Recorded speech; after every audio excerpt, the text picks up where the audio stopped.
A very good morning to all of you right now. So today is actually our last session of Pop Lab, which is how to create an audio drama. So what you just saw was a video by our youth partner, Skate. So if you are interested in the activities, you can follow them on their socials or Telegram at SkateSG. So I think for those of you who have followed us for the past month for the Pop Lab sessions, we'd like to say a very big thank you for your support. And before we start today's session with Roshan, let me do a quick introduction of the festival itself. So the Asia Podcast Festival is in its second edition since 2019. It is a celebration and recognition of podcast excellence in Asia. It brings together the best in the industry and provides a sandbox for emerging talents to grow and experiment. So the festival is organized by Creators at Work and Vox Live. So Creators at Work is a media agency supercharged by a curated network of freelance media and creative professionals. Next. So Vox Live is a podcast agency that helps brands and organizations launch and build a sustainable podcast all within your budget.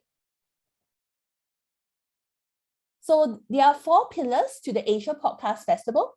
The first one is the Pop Lab, which is all the training workshops and masterclasses that many of you have already attended. Then there is the awards to recognize the best in the industry. So we have already closed the submission for the Asia Podcast Awards earlier in the week, and we'll be announcing the finalists and winners very soon. And then we also have the conference, which is happening on 2nd and 3rd of December. So where we have like podcast industry and thought leaders from the entire Asia ecosystem. So do come and join us on 2nd and 3rd of December. And the award ceremony for the Asia Podcast Awards will be on 2nd of December. We'll release more details. Actually, you can also go to asiapodcastfestival.com to find out more. Next. Okay, and we are on to today's session, how to create an audio drama. So today I would love to introduce Roshan. So I met him earlier this year when and Roshan is an internationally recognized scriptwriter and composer based in Singapore. So over to you, Roshan. And for all of you who have like questions, since I saw a very interactive chat going on, please post them in either the chat or the Q&A, and I'm sure Roshan will answer you very shortly. Over to you, Roshan. Thank you so much, Raven. Yeah, we do love an interactive chat, and I will be keeping one eye on it throughout today's presentation. And there will be points where I pause to sort of get a sense of how the room is. So those of you who've asked questions so far, thank you. And yeah, let's just jump straight into it. So hi, my name is Roshan. This is not my first time meeting Raven. We have co-hosted stuff before. I've had the privilege of doing that with her. And yeah, my background is I am a script writer, producer, and composer. I'm currently based in New York, where I'm doing a MFA in writing and producing for TV. But my background, I think like my first love, in many ways really was audio. So what sort of got that started, and I guess the reason we're having this talk today is I spent about 4 to 5 years working on a release that came out last year, Temujin, an audio drama. And just out of curiosity, how many of you in the chat have actually seen it or listened to it? And you can just reply to that whenever you feel like. Thanks, Jed. Yeah, that's just helpful for me to know. So Temujin is sort of this Asian historical epic, released as sort of 5 half-an-hour-long episodes that we released on sort of all major audio platforms. And we'll get a little bit more into distribution later, but we released that, and I think it sort of performed better than our team could have asked for, hoped for. I think the most notable thing about it was that recently it was nominated for a Webby Award for limited series podcast scripted fiction. And the cool thing there was that we were nominated alongside BBC, HBO, Comedy Central, and sort of independent Broadway talent. And then sort of our show as a 5th one, which is like an independent Singapore-based show, which felt fairly unprecedented. I think we were the first people from Asia to be up for podcast fiction. And a couple of other awards include Best Drama Producer from the Audio UK Production Awards, For the Asian Podcast Awards, we won Best Fiction. We were recognized for Podcast of the Year and Best Narrative as well, and so on. I think the final thing is we were recognized as 100 Outstanding Podcasts by the Bello Collective. All this is to say that the podcast definitely did travel, and it did receive recognition, which I know that a lot of you have probably dabbled in podcast creation before. Getting it noticed is the hardest thing. Getting it to travel, getting listeners is really a huge privilege, especially in a growing niche like audio fiction. I'm curious to know, and again, chat as much as you'd like, how many of you listen to audio fiction? And I'll be honest, before making Temujin, I don't know that I would have considered myself the most versed in audio fiction either. It was really in the process of making Temujin that I learned most of the stuff that excites me most about it now. And I guess that's the point of today's talk is I'm going to tell you everything that I wish I knew and stuff that we learned the hard way by doing it. So that if any of you are considering sort of jumping onto audio fiction, and there are many good reasons to do it, which we're going to get into very soon, you should be starting off with a pretty strong hand. All right, so let's just jump straight into it. All right, so the first thing is why audio fiction at all? What is audio fiction? So I bet most of you have probably encountered like the idea of a radio play, or the sort of perception that like radio plays are sort of this old thing that people used to huddle around in like the old houses, listening to TV show, radio kind of programs, delivered in parts, and like rediffusion for people who were alive for that. I don't know that I was. But yeah, I think what happened was that radio plays kind of transitioned in the middle of the 20th century into TV. And in fact, a lot of TV shows were straightforward adaptations of radio plays. And then TV sort of evolved into its own thing. And then sort of ironically, as audio distribution became more of a thing in the 21st century, we saw the reverse happen, where originally radio plays kind of seeped into TV. We got this thing where TV writers and sort of TV storytellers started making audio content. And you had a huge boom from shows like Welcome to Night Vale and The Bright Sessions, for anyone who's heard of either of those things, where those were huge shows, incredibly well written, incredibly well sound designed, available on Spotify for free, virtually anywhere in the world. And that kind of took things by storm, right? And from there you had like merchandise and live shows and spin-offs. You know, there are Welcome to Night Vale novels. Lauren Shippen, the woman who did The Bright Sessions, has currently been tapped by Netflix to do a Stranger Things audio fiction. And she also was tapped by Marvel to do a Marvel's audio fiction about like Galactus and the Fantastic Four. And you know, so all this is to say is that we are sort of experiencing a renaissance or like a slow sort of boom in audio fiction content again. So, you know, a few other major examples right now, if we're talking about what's being made at this exact moment, you're getting stuff like Wolverine: The Long Night, starring like A-list talent, like Richard Armitage plays Wolverine in that. You have DC's The Sandman, which when I moved to New York, one thing that shocked me is that in the subway stations, they're actually advertising audio drama. They're advertising like The Sandman, which stars like James McAvoy, and which Neil Gaiman directly sort of had a hand in making. So this is incredibly exciting stuff.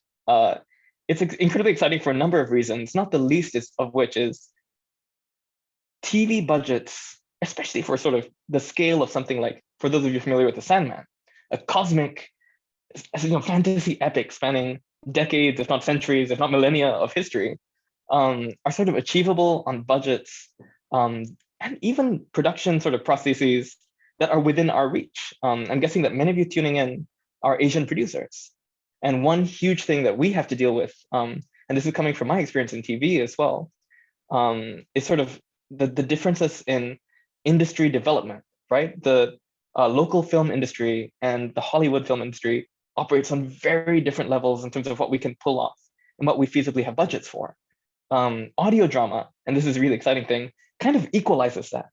You really do have the chance to execute on high concept, you know, what would otherwise be high budget enterprises, you know, within your home studio. And you can distribute that for free.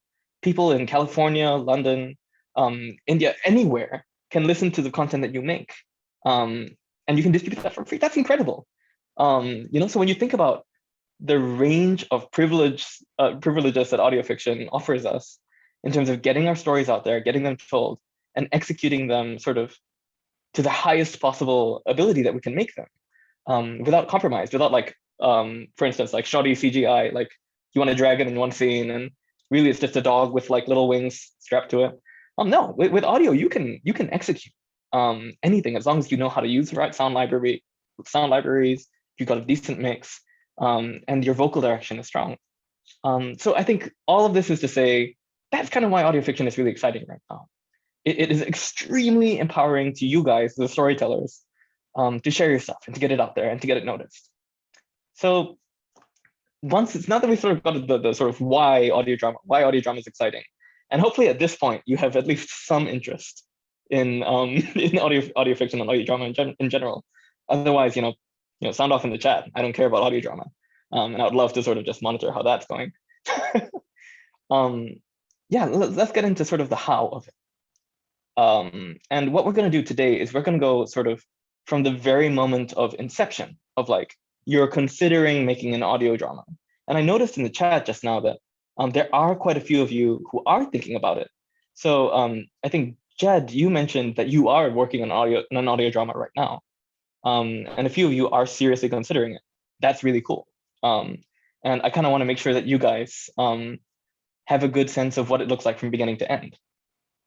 So let's all imagine, okay? For the purposes of this session, I want all of you to imagine that you are somebody who wants to make audio drama, right? I'm going to talk to you like you are. So let's talk about inception. You are having the idea. And what are the reasons you would make an audio drama? And let me give you a real example. So there are going to be two tracks to this session. One, I'm going to take you from the beginning to end of making an audio drama. The parallel track is going to take you beginning to end of writing Temujin and producing Temujin and making that. So I can give you a real sort of like real life example of the decisions I had to make and my team had to make. And sort of what are the choices we made? What are the choices we could have made? What are the choices you might want to make? Because your goals might be very different from ours. So let's talk about that briefly, goals. Because audio fiction is a huge, huge medium. And one of the ways I like to look at it is it kind of exists like a Venn diagram between plays, theater, prose, and film. So you get kind of like a mixture of audiobook, live performance, and cinema. What you have from each of them, and this is, again, the optimistic worldview, this is the strengths of each, with it contains some of the intimacy of sort of live theater, mixed with the vast possibility sort of engagement offered by film and TV with sort of like spectacle, edge of your seat excitement, as well as some of the sort of lyricism of prose that is typically not quite afforded in plays or TV usually. It exists in this fun intersection, but what that means is that you do get audio dramas that sort of veer towards one side of that sort of triangle more than the others. So for instance, with the BBC, a lot of their early work was radio play. It was really like theater with very minimal sort of sound added on top of it.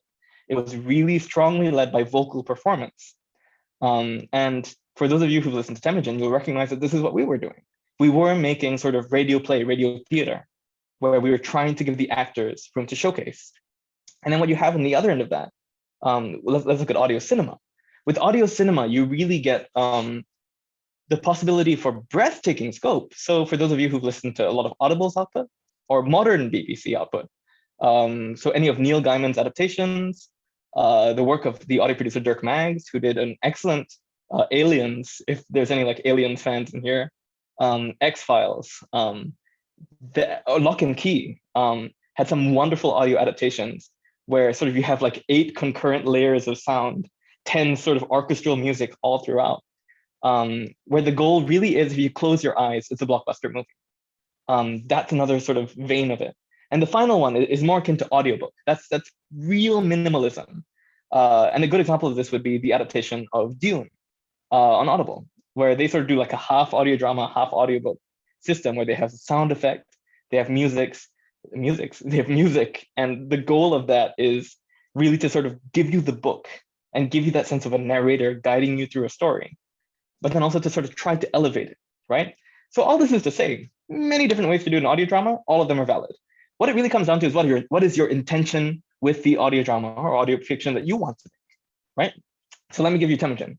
For Temujin, I had a story that I really loved, right? It's an adaptation of the Secret History of the Mongols, which is a Central Asian epic.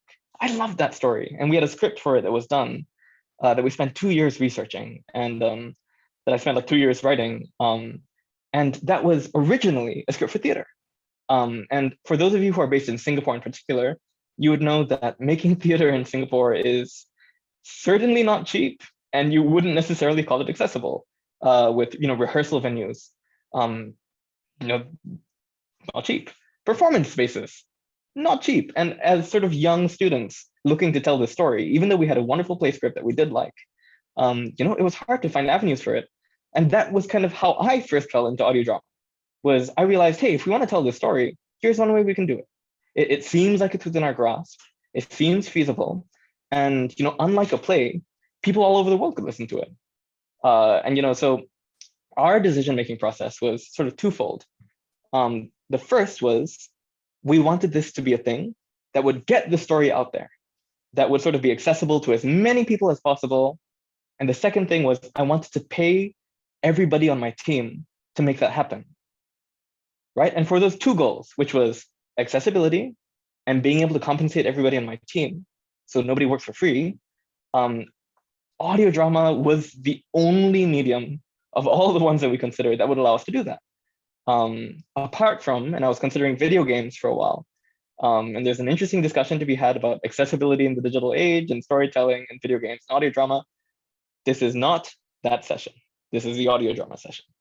And Raven, if we choose to have me back tomorrow for a surprise final lecture, maybe we can talk about that. But for now, so let's talk about other possible intentions you could have for your audio drama. Perhaps one alternative to sort of having it be accessible might be that you want to make a tidy profit off of it, that you do want to make something that will earn money, which, by the way, that's a valid intention. Never knock anybody who says, I want to be a commercial storyteller. That really is just as valid an approach. What you might want to consider there with your audio drama is, number one, like, what are your possible revenue streams coming through that? Like, might it be ad placements? In which case, are you talking to sponsors throughout? You might have the goal of converting it into a TV show. You might want to make something which explicitly, I want this audio drama to serve as a proof of concept for a serialized episodic sort of storytelling structure that I want to then take to like a film and TV producer and say, look at this thing I made. Imagine that with visuals, right? And that's another valid intention for an audio drama. That wasn't my intention, but this is something worth thinking about. So for any of you thinking about like doing an audio drama, to help give yourself some semblance of sanity right at the start of the project, ask yourself this, at least 2 or 3 different things. What do you want your audio drama to do? Okay, and I hope that's clear for everybody. And for those of you who are thinking of making an audio drama right now, feel free to drop what your intentions are in the chat. And we'll see how that might tie into the rest of this talk. Okay, so we've covered why you might want to make an audio drama. We've covered, like what you might want to get out of your audio drama. With that out of the way, let's talk about actually entering production for it, right? And there are like roughly 5 different things that I want to cover in this section. So the first is we'll talk about developing it. We'll talk about writing for audio, and I saw that there were like 2 or 3 questions in the chat about that. So we're going to talk about writing the script. We're going to talk about building your team, and like what you actually need in order to make like an audio drama happen. We're going to talk about recording performances, vocal direction. What's that like working with actors? We're going to talk about editing sound, sort of what that process looks like, how much time you'll need for it. And then, we're going to talk about getting your show out there, distribution. And finally, we're going to talk about once you've made an audio drama, what can you do with it? And what are your final sort of next steps? And I'm going to try and cover as much as I can. Like each of these could cover a 3-hour session by themselves. So like we will be needing to rush through to a certain extent, which is why the Q&A after this, vitally important. Okay, so let's start with writing for audio. Okay, so another assumption that I'm going to make on your guys' part is that you're interested in specifically fiction. And this is going to help us sort of talk about technique there specifically. Audio drama documentary is something that's real. It sort of, it does exist. There's a wonderful producer named Mark Fennell, M-A-R-C-F-E, I think it's F-E-N-N-E-L, Mark Fennell. And he's done wonderful work with Audible, F-E-N-N-E-L-L, yes. He does wonderful work with Audible. So he has like documentaries that are incredibly cinematic. Stuff the British Stole is one, Nut Jobs is another, which is about sort of people who buy, sort of sell, and sort of work in the nut production industry. And all that is to say, for the purposes of sanity, we'll focus on fiction. But there's a lot of good examples you can look to for documentary. So for those of you who work within fiction, I'm curious to know, and sound off in the chat for this, how many of you have experience with any kind of structure in dramatic storytelling? Or how many of you have heard of 3-act structure? How many of you have heard people talk about conflict or theme or all that stuff? Please feel free to sound out. In the meantime, I'm going to talk assuming that we know as little as possible without spending too much time on it. So when it comes to writing dramatic stories, the first thing is to ask yourself, like, what do you love? Like, what are the stories that you enjoy? If there are stories that you enjoy listening to on audio, that's great. I noticed that there were people on the chat who were talking about like you loving the Bright sessions. The easiest way to get into sort of approaching any kind of storytelling in any kind of medium is to find stories you love within that medium and ask yourself what they did well. To my sort of sense of understanding, almost always there's some grasp of dramatic structure.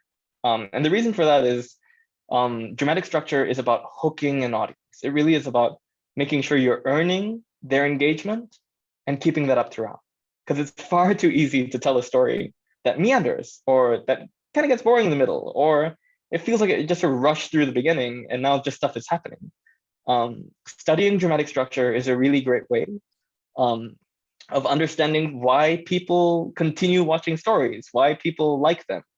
And you want to sort of disavow yourself of the belief that like dramatic structure means that like all stories come out looking and sounding the same. It really is a wonderful way to get into sort of critically looking at stories. Okay, so the first 2 tips for writing for audio I'm gonna give you are the most general kind, but I need to say it anyway because it's that important, which is understand dramatic structure and apply that knowledge of dramatic structure to the stories you love. Okay, now let's talk about writing specifically for audio. Now, earlier on, there was a question, I think it was by Waifun. I hope I'm pronouncing your name right, by the way, which is what is considered a good audio drama? So I'm going to spitball at least 2 criteria at the moment. The first is that it has to be a good story. It has to be a good, well-structured dramatic story. And the second is it has to be a story that sort of couldn't be done in any other way but audio, where it specifically is using the strengths of audio fiction. Let me give you an example. If we're looking at great film, most of you have seen Star Wars. Try to imagine, like, if you're putting on the film Star Wars and you just close your eyes halfway through, and you're just hearing Star Wars, would it be as good? Would it be as strong? Or conversely, if you're watching Star Wars and you just tune out all the audio, what are you missing? And the idea should be that because film is an audiovisual experience, you should be missing something if you're not getting the most out of both the audio and the visuals. So conversely, for audio, if it is a case for audio that like, if it's a case that, if you're reading it as a script, it would be just as strong. That should not be the case. There should be something that you're doing. It should make sense that this was made for audio, and it's not just like a TV show where the actors just read it out loud and sound effects are playing in the background. Let me give you an example of that. There's a show called Circles. That's C-I-R, well, and you probably know how to spell the word circles, but I'm going to write it in the chat anyway. So Circles is about a bunch of people who are being haunted by a demon. And the only way to stay safe is to stay in these circles that they've drawn for each other with chalk. And if they leave the circles that they're in, they basically die. So the story takes place over these 6 audio episodes of them calling each other to ask, are you in your circle? Are you safe? I think this person left their circle. Where are they? And because they can't leave, and because they need to rely on these phone calls to make it through the night safely, of course it's audio.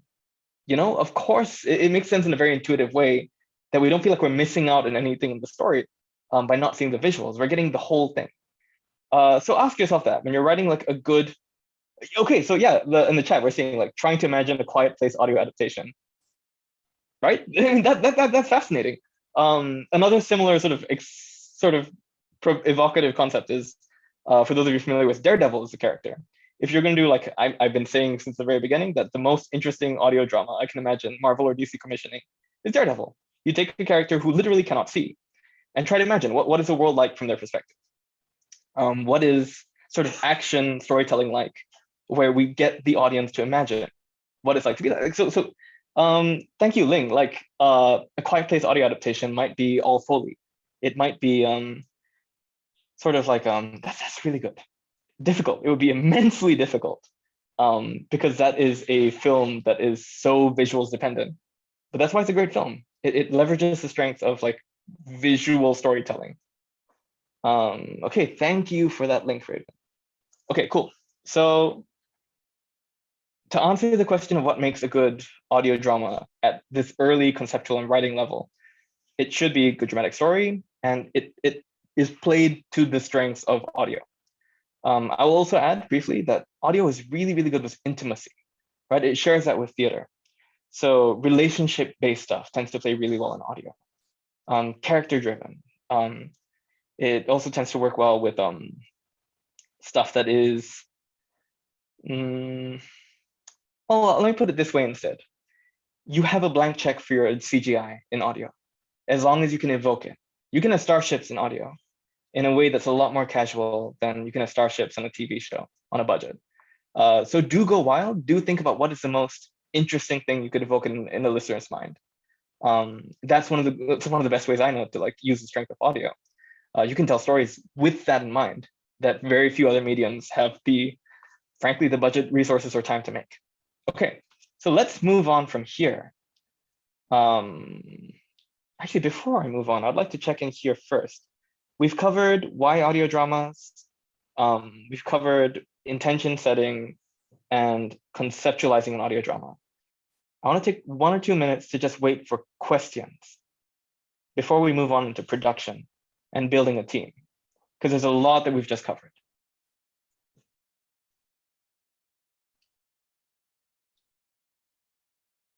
I believe there are quite a few questions in the chat actually. Yeah, do you want to take something from the chat? Or does anybody wants to speak to Roshan directly? Let me know and then we can unmute you. So I'm going to start with the questions that have just been written. So I see Ling and Waifun have so I'm going to start with these. Please add on if you have any. And also, if you want to mute, speak to Roshan directly, let us know in the chat, and then we will unmute you. Yeah. That's wonderful. Sorry, go ahead. Yeah. So Ling asks, what are the main differences between audio fiction and audiobooks? That's a great question. Okay. So audio fiction versus audiobooks. Audiobooks, generally what the process is specifically one narrator is given a 300-page novel, and they're told, take your time, go up to the mic, get through it, get it done. At that point, once the narrator sort of got all the voice lines in, there's a process of cutting, refining, making sure that like everything sounds good, it'll be mixed, and then it's more or less done. Sometimes they compose intro music for the beginning and end of it, and that's an audiobook.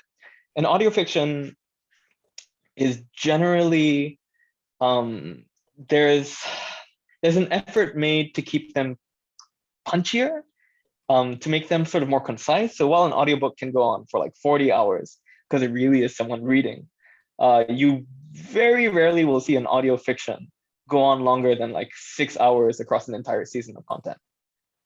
So if you see like Neverwhere is an interesting example by Neil Gaiman.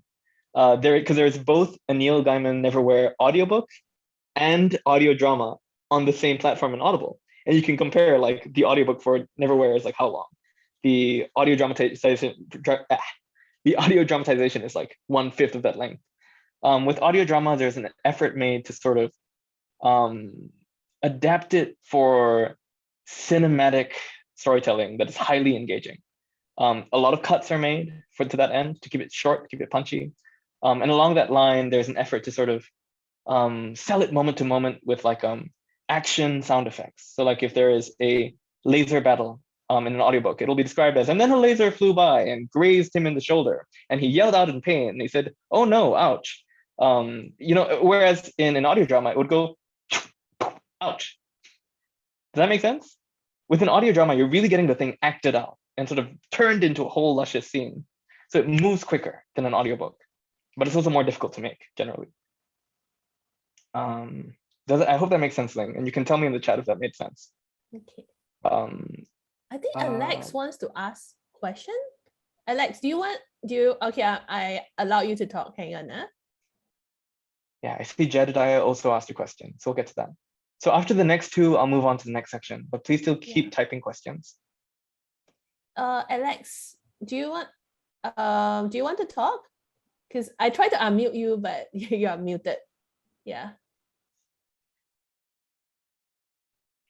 Okay. Can you guys hear me? Yes. Yeah, perfectly. Okay. Okay, because I'm coming from a background doing audio. So just now you mentioned about audio fiction. That's I will agree that the surrounding of your character, it must be really realistic, like more details, like how sounds the guy angry, and for example, okay, I walk to the office, I'm looking for toilet, then you have the sound effect of your like stomach crouching. Yeah, then very suddenly, possibly. okay, some sort of the imagine is like realistic, stomach crouching, find your toilet. But in drama, for us, it's very difficult to simulate the kind of sound effect. Okay, then furthermore, you saw the character on the other side of office. You are asking him, bro, where is the toilet? Can you tell me? So you had some sound effect. The guy was tapping on the keyboard, the keyboard sound effect. Plus, he was like hearing headphone music, so he can't hear what he's talking. So the guy tap on his shoulder, that means the sound effect of the shoulder. Then the guy suddenly look at him, stand up, take out his headphone. Sorry, who is your bro? Yeah. Are you talking to me? I mean, the kind of sense, the mood. Then he is very angry. Let me tell you, you tell me, bro, again. Suddenly, stare at him a few seconds. Let's go outside and talk. I mean, the kind of thing is like realistic impact, which we are lacking of the, I say, storytelling. So you must be consider the story, and then the character, whether he can act, joke. Let's say, for example, I doing a sport, punching here. So he had to imagine that his breath is like, today, I'm going to the town. I mean, breathing. It's not like you do intensive exercise, you talk normal. Does not make any sense. So this is like bring people to attention that, this is live, realistic. I mean, to telling the story. I mean, we are lack out of. Alex, do you mind if I jump in? Yeah, sorry, go ahead. I feel like, no worries. So I feel like what you've walked everyone through, and I think helpfully, is what are the decisions you make when you're thinking, what are the audio sort of cues that would go into a scene? But I think you've also raised some interesting problems, sort of both in thinking it through and then also in sort of describing the execution, where, like, for instance, you mentioned we have the audio of sort of him tapping the shoulder, and there's a while of him staring at the guy before asking what. And my question sort of to you would be like, how do we know he's staring at him? Because we can't see anything. So and I think what you've very astutely raised in sort of imagining a scene by its audio is what I suspect that you've done, which is a really interesting thing to do, is you've taken essentially a film scene of live actors and visuals, and you've closed your eyes and you've gone, what are the audio things happening? Which is a very different thing than thinking, how do I tell an audio story? which is, for instance, you might not even, you might not even want to have people shouting across an office. You might not want to have the key action be the tap and the stare. You would instead, for instance, very likely want to dramatize the dialogue exchange rather than sort of the visual kind of looking kind of thing. So the audio script writing process involves looking for ways to organically create a situation. So like you would say to yourself, okay, I'm probably not going to want them across the room. I'm probably going to want them closer. And you're also going to say, I probably can't have one guy not be able to hear the other guy. So there's actually a wonderful podcast called Seen and Not Heard. And I'm going to write this down on the chat right now. Seen and Not Heard is an award-winning audio series. I think it was recognized by like the New York Times, about someone going deaf. Someone going deaf, and sort of from her perspective is an audio drama. And it recreates sort of the feeling of not being able to hear anyone. And that series is an excellent sort of response to the sort of truism, which is that you shouldn't write audio dramas where people can't hear each other, because then you've probably lost your one way to engage an audience. Does that make sense? Yes, yes. So my response to what you were saying is, as a scriptwriter, create scenarios for your story that will be easy for you, or at least that will be easy for you to turn into an audio only exchange. Because if you commit to a scene like that, that's like, where there's so many hurdles, and you're like, how do I get a shoulder tap? How do I get the sound of audio coming in? You end up creating so much work for yourself that isn't really necessary, because it's probably not directly necessary to the story you want to tell. And that's where the dramatic storytelling point comes in. Ask yourself, like, what do you need to tell the story you want to tell? What are the essential elements of the story you want to tell? And then use audio to sort of support that. Does that make sense? Yes, yes. As a response? I understand. Okay. Because, some of the drama producer, they didn't study well on 4D, what a sound effect, because this kind of thing you have to do it separately. Because I in the production only one who doing audio, so for me it's very challenging, because I need to mic up at least 6 talent or sometimes 8. It depends. So it's how to say, I have to study about the wardrobe, where to, I say, placing the mic, and then what sort of a character, okay, what sort of lapel mic to give them sound crisp or deep. But if reading about the script, it doesn't tell me, so I have to hear everyone. So I would decide, okay, where should I increase the volume of the lapel, or what sort of mic to be used? Alex, I'm gonna jump in very quickly, just to sort of affirm the point you're making, and to make sure I have time to address other people's as well, their questions. But I think you're making a good point, which is like, you're addressing right now the importance of planning for your sound first and foremost, right? And I agree with you. Having worked on like film audio as well, it's usually the last thing they think of, and then we're sort of thrown the audio, and they're like, just make it work, make it sound nice. That's the beautiful thing about audio dramas, and that's one thing everyone should be taking away from this is, if there's one thing about the sort of writing phase of it, is write in a way that'll make your life easier, considering that audio is the one thing you have. You cannot afford to think of audio last.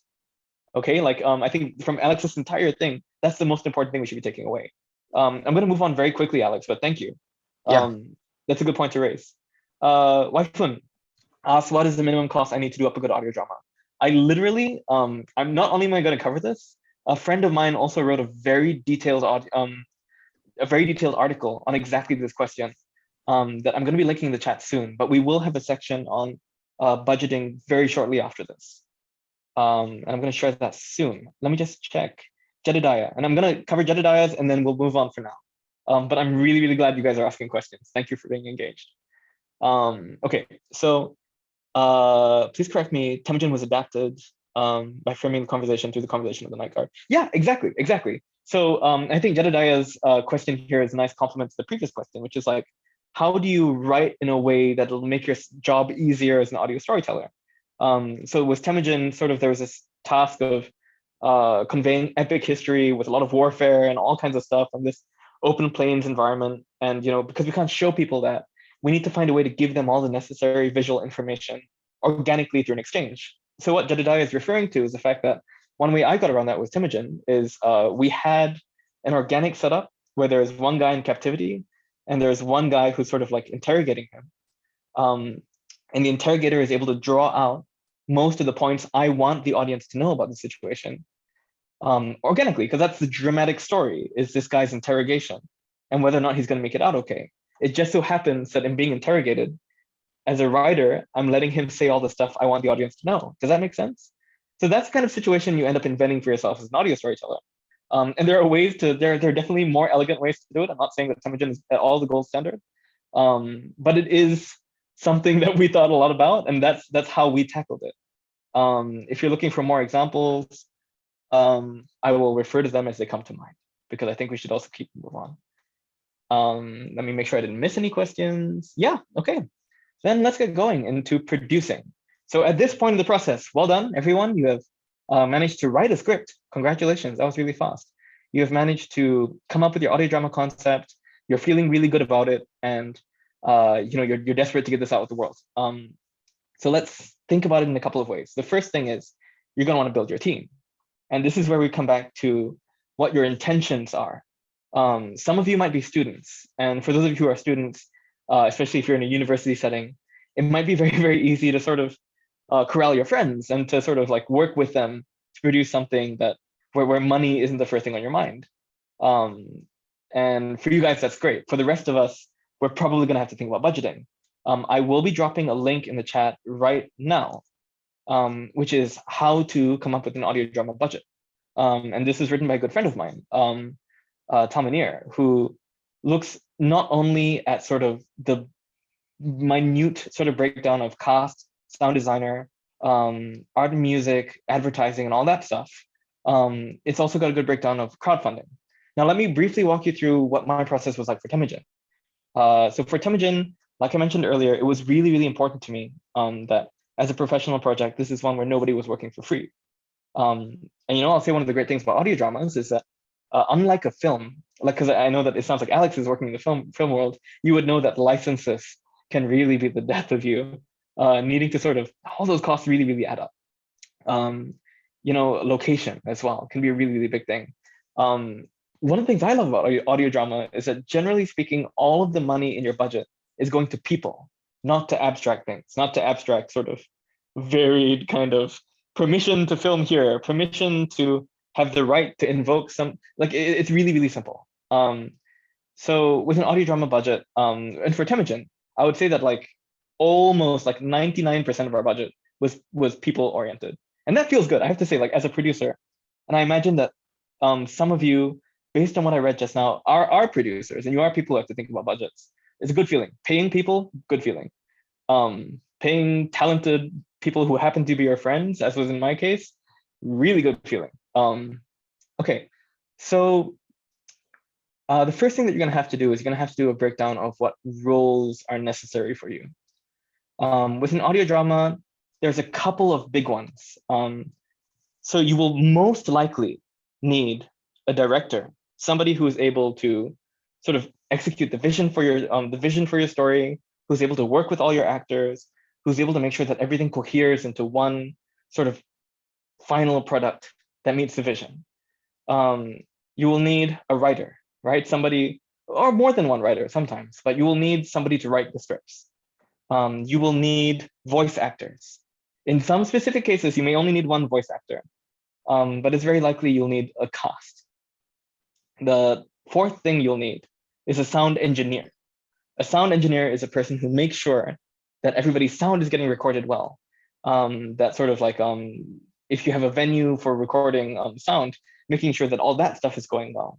The final thing is a sound designer. A sound designer is a person who sort of makes the sound of your show feel rich and alive.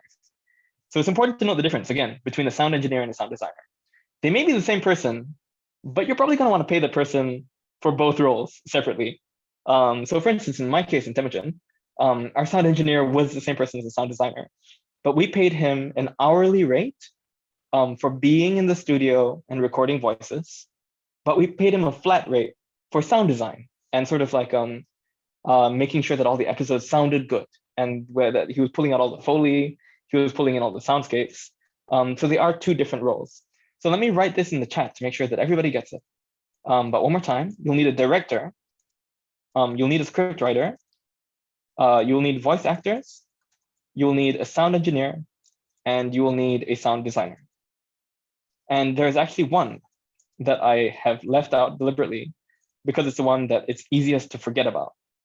And posting in the chat right now, you'll see the one that I have 3 exclamation marks next to. It is the producer. The producer is not a role that, if there are those of you who are like very creative in the chat, and you're sort of like immediately thinking about writing the thing and making the thing, do yourself a favor and find a producer. The producer on your project will be the person who is dedicated to asking those annoying questions that have a way of sneaking up on you. Like, what is the timeline for this project actually?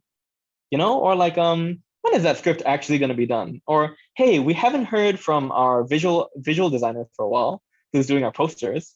Are they still working on the project? Speaking of which, who's doing the contracts? Because you should have contracts. And all those questions. The idea is that if there isn't a producer on top of making sure that the whole thing goes smoothly, it doesn't matter how talented everyone is. It doesn't matter how close friends you are.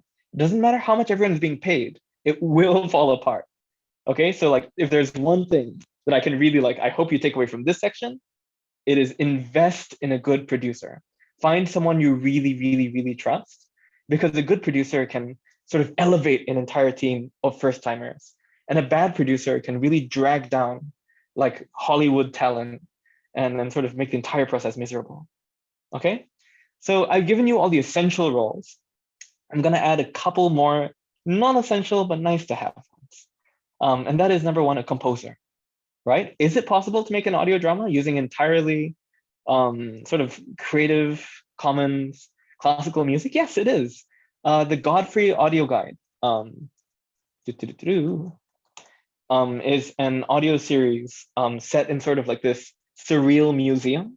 And because it's kind of got that like classical vibe going on, where it's like, oh, here, today we're looking at an exhibition, which is a painting, which is when you stare into it, it will slowly consume your vision and fill you with nightmares for the rest of your life, as like Chopin is playing in the background. You know, and that's a really smart way of sort of getting the most out of stock music to suit your vibe. And it's valid, it's totally valid. But it's also very likely that you may want to invest in a composer, at least for your intro and your outro of your show, to set the tone and to give you sort of your own unique feel. Because in audio, every sort of moment, every single feeling, every single bit of mood you can get through really, really helps, and it really counts. So like with Temujin, I really spent a long time on composing as a section. And the final one, the final role that we're going to talk about is marketing. And this is the one. This is the one where I'm guessing that a lot of you guys are podcasters. And I said this earlier, I'm going to say it again because it's true. And I know Raven can back me up on this. Marketing your podcast is the hardest thing in the world. Marketing your podcast, like, people have so much that they can listen to. People have so much content. They're swimming in. There are millions of podcasts. You know, why should they listen to yours? And even if you think there's good reasons they should listen to yours, how are they going to know those reasons? You know, like, they're not just going to look at every single piece of content and go, oh, you know, this one, I think it's got a unique spin on the youth market. And I think they won't know that unless they hear it, and they won't hear it unless you have a really, really, really good marketing plan. And that's really hard. It's really, really, really hard. I think everything I learned about marketing, I learned by like banging my head against the wall for Temujin, where I think it felt like it was going wrong at every conceivable way in the first part of the project. We actually had to pull a stop halfway through. And I'll be elaborating more on this when I talk about crowdfunding in a bit. But you know, we really had to ask ourselves a lot of difficult questions about the show we were making and how to sell it and why people should care before we made any headway in getting global attention. So yeah, marketing is really, really hard. If you can find anyone, even someone you can talk to casually, who's not like a paid person, but a friend who you can say, hey, you know, I got this idea for marketing. Does this make sense? And they could go, no, that's very silly. No one would care. If you have a friend who can tell you nobody will care about that, you have a good friend. And they're usually right if they say something like that. In terms of your pitch can be refined. Doesn't mean that nobody will care. It just means you haven't found the right way to tell them why they definitely should.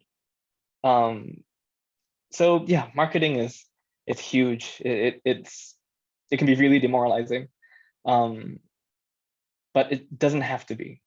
If there's one small piece of advice I can sneak in really quickly for my podcasting friends, it's that you will get a lot of people telling you either I don't care or I don't know why I should care. And it's easy to hear that and feel, oh, they're telling me that I wrote something or I made something that nobody cares about. Remember, that's not what they're telling you. That's not what they're telling you. They're telling you, I don't know why I should care yet. That's what you should hear. It's not a statement about your product. It's a statement about your market, right? And I hope that's something that like, I'm sure someone needed to hear that, because I felt like I needed to hear that every single week I was making Temujin, because it's really, really terrifying. Okay, cool. So let me put that in the chat to make sure everybody got it. It is useful to have a composer and a marketer. And yeah, to very quickly go through how I built this team for Temujin. One thing that came up, and that definitely comes up often in podcasting, is wearing multiple hats or multiple roles. I already mentioned to you that my sound engineer was the same person as my sound designer. I should also mention that in my case, for Temujin, I directed, I wrote, I co-produced, which is to say I was one of the producers.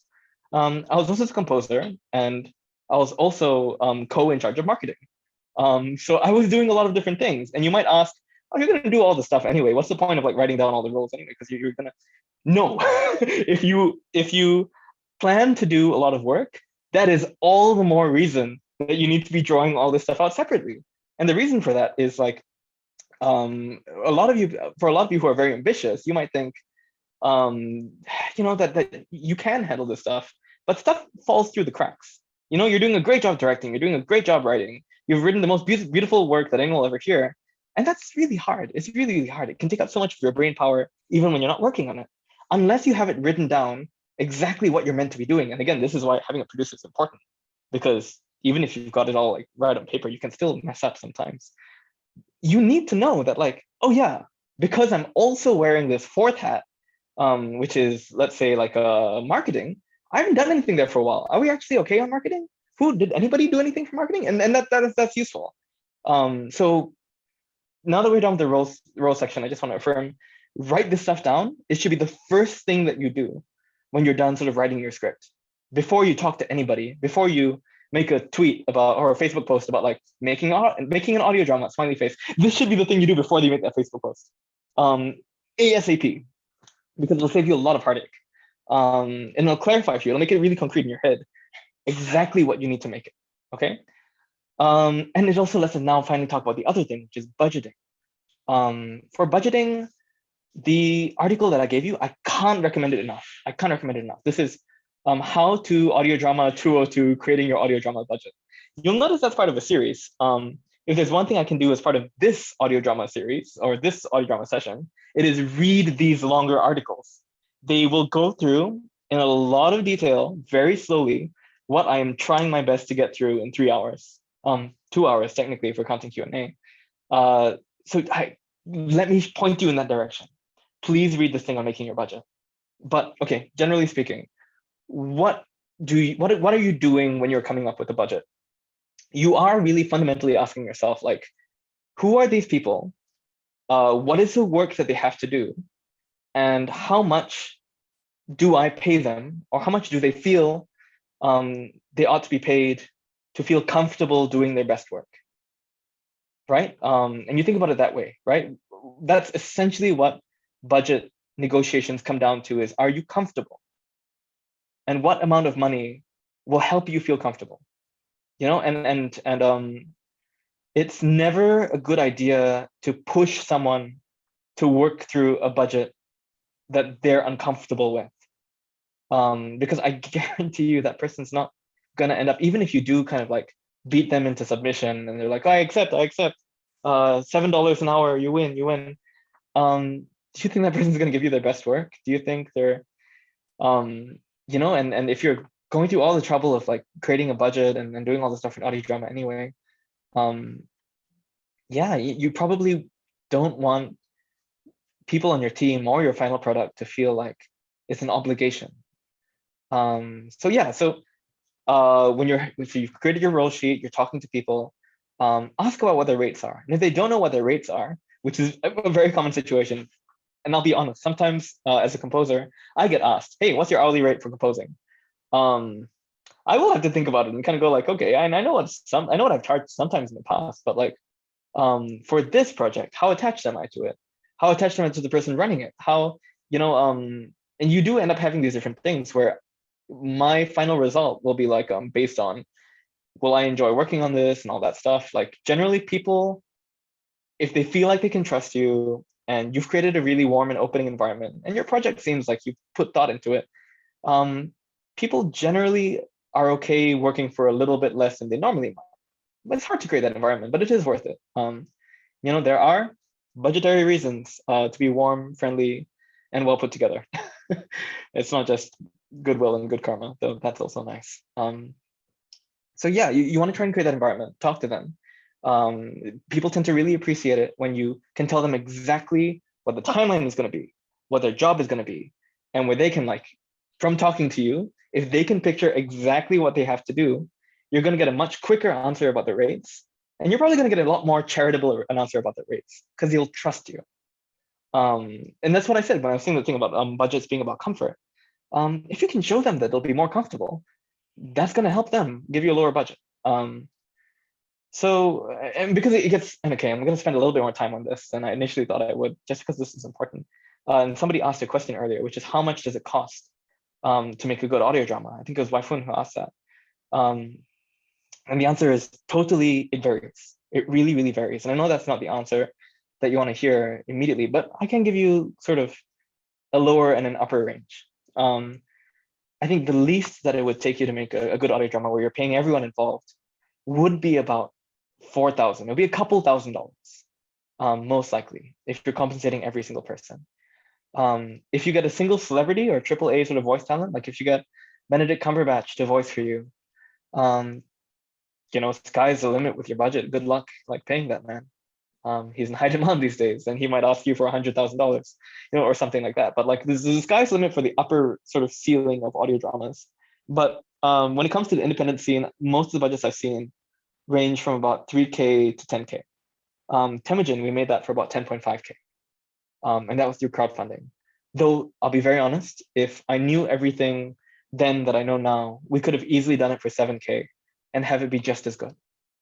So you do want to, you do sort of want to over budget, especially if you're new to it, because it will end up costing more than you think it will. And thankfully for Temujin, that's what we did. So we had a certain amount of leeway for making mistakes. But yeah, 3 to 10K would be a good estimate for how much it would generally cost. But then it also comes down to who are you casting? Celebrities, your friends, people through audition Facebook groups, your sound designers, do they want to charge an hourly rate or do they want to charge a flat rate? How many hours are they going to be working? So the best answer I can give you for how much should a thing cost is create an Excel sheet, really write down every single role, talk to people, learn from them what their industry is like. So talk to a sound designer, how do you usually charge your clients? Do you use an hourly rate or flat rate? When do you use one? When do you use the other? Because none of us can be expected to know everything off the bat.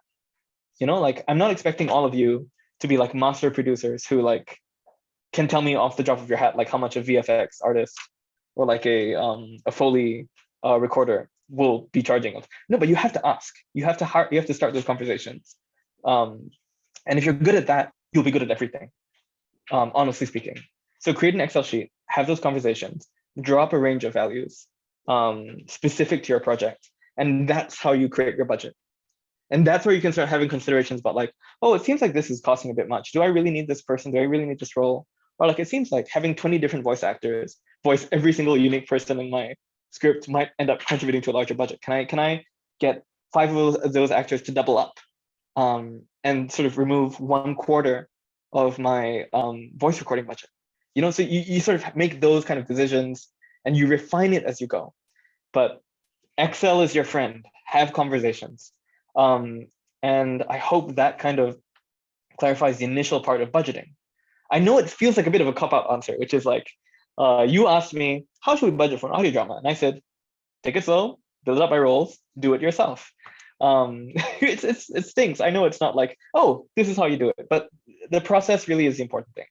If you learn how to master this process for budgeting for one show, it's the exact same process for every single other show that you do after that. So it is a muscle that you train.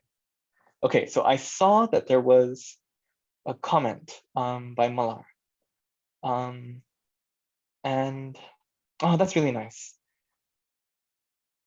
So Malar is saying that they write a fair bit, and finding out who wants to read the writing is a really, really big challenge. So taking a step back and not taking it personally and being resilient is, yeah, like you get it. Any of you who've written, and like myself, like, yeah, it is hard. It is really, really, really, really, really, really, really hard.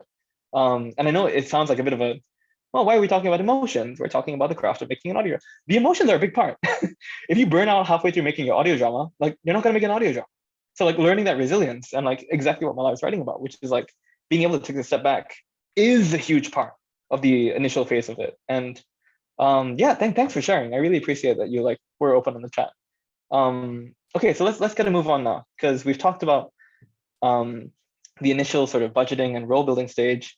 I want to give you guys some really quick crowdfunding advice. Because I did mention that Temujin, we did crowdfunding, and you know, thank God we were able to raise 10.5K to make an audio drama, which I have to admit is on the higher end of what people are generally able to get through crowdfunding. We were very lucky.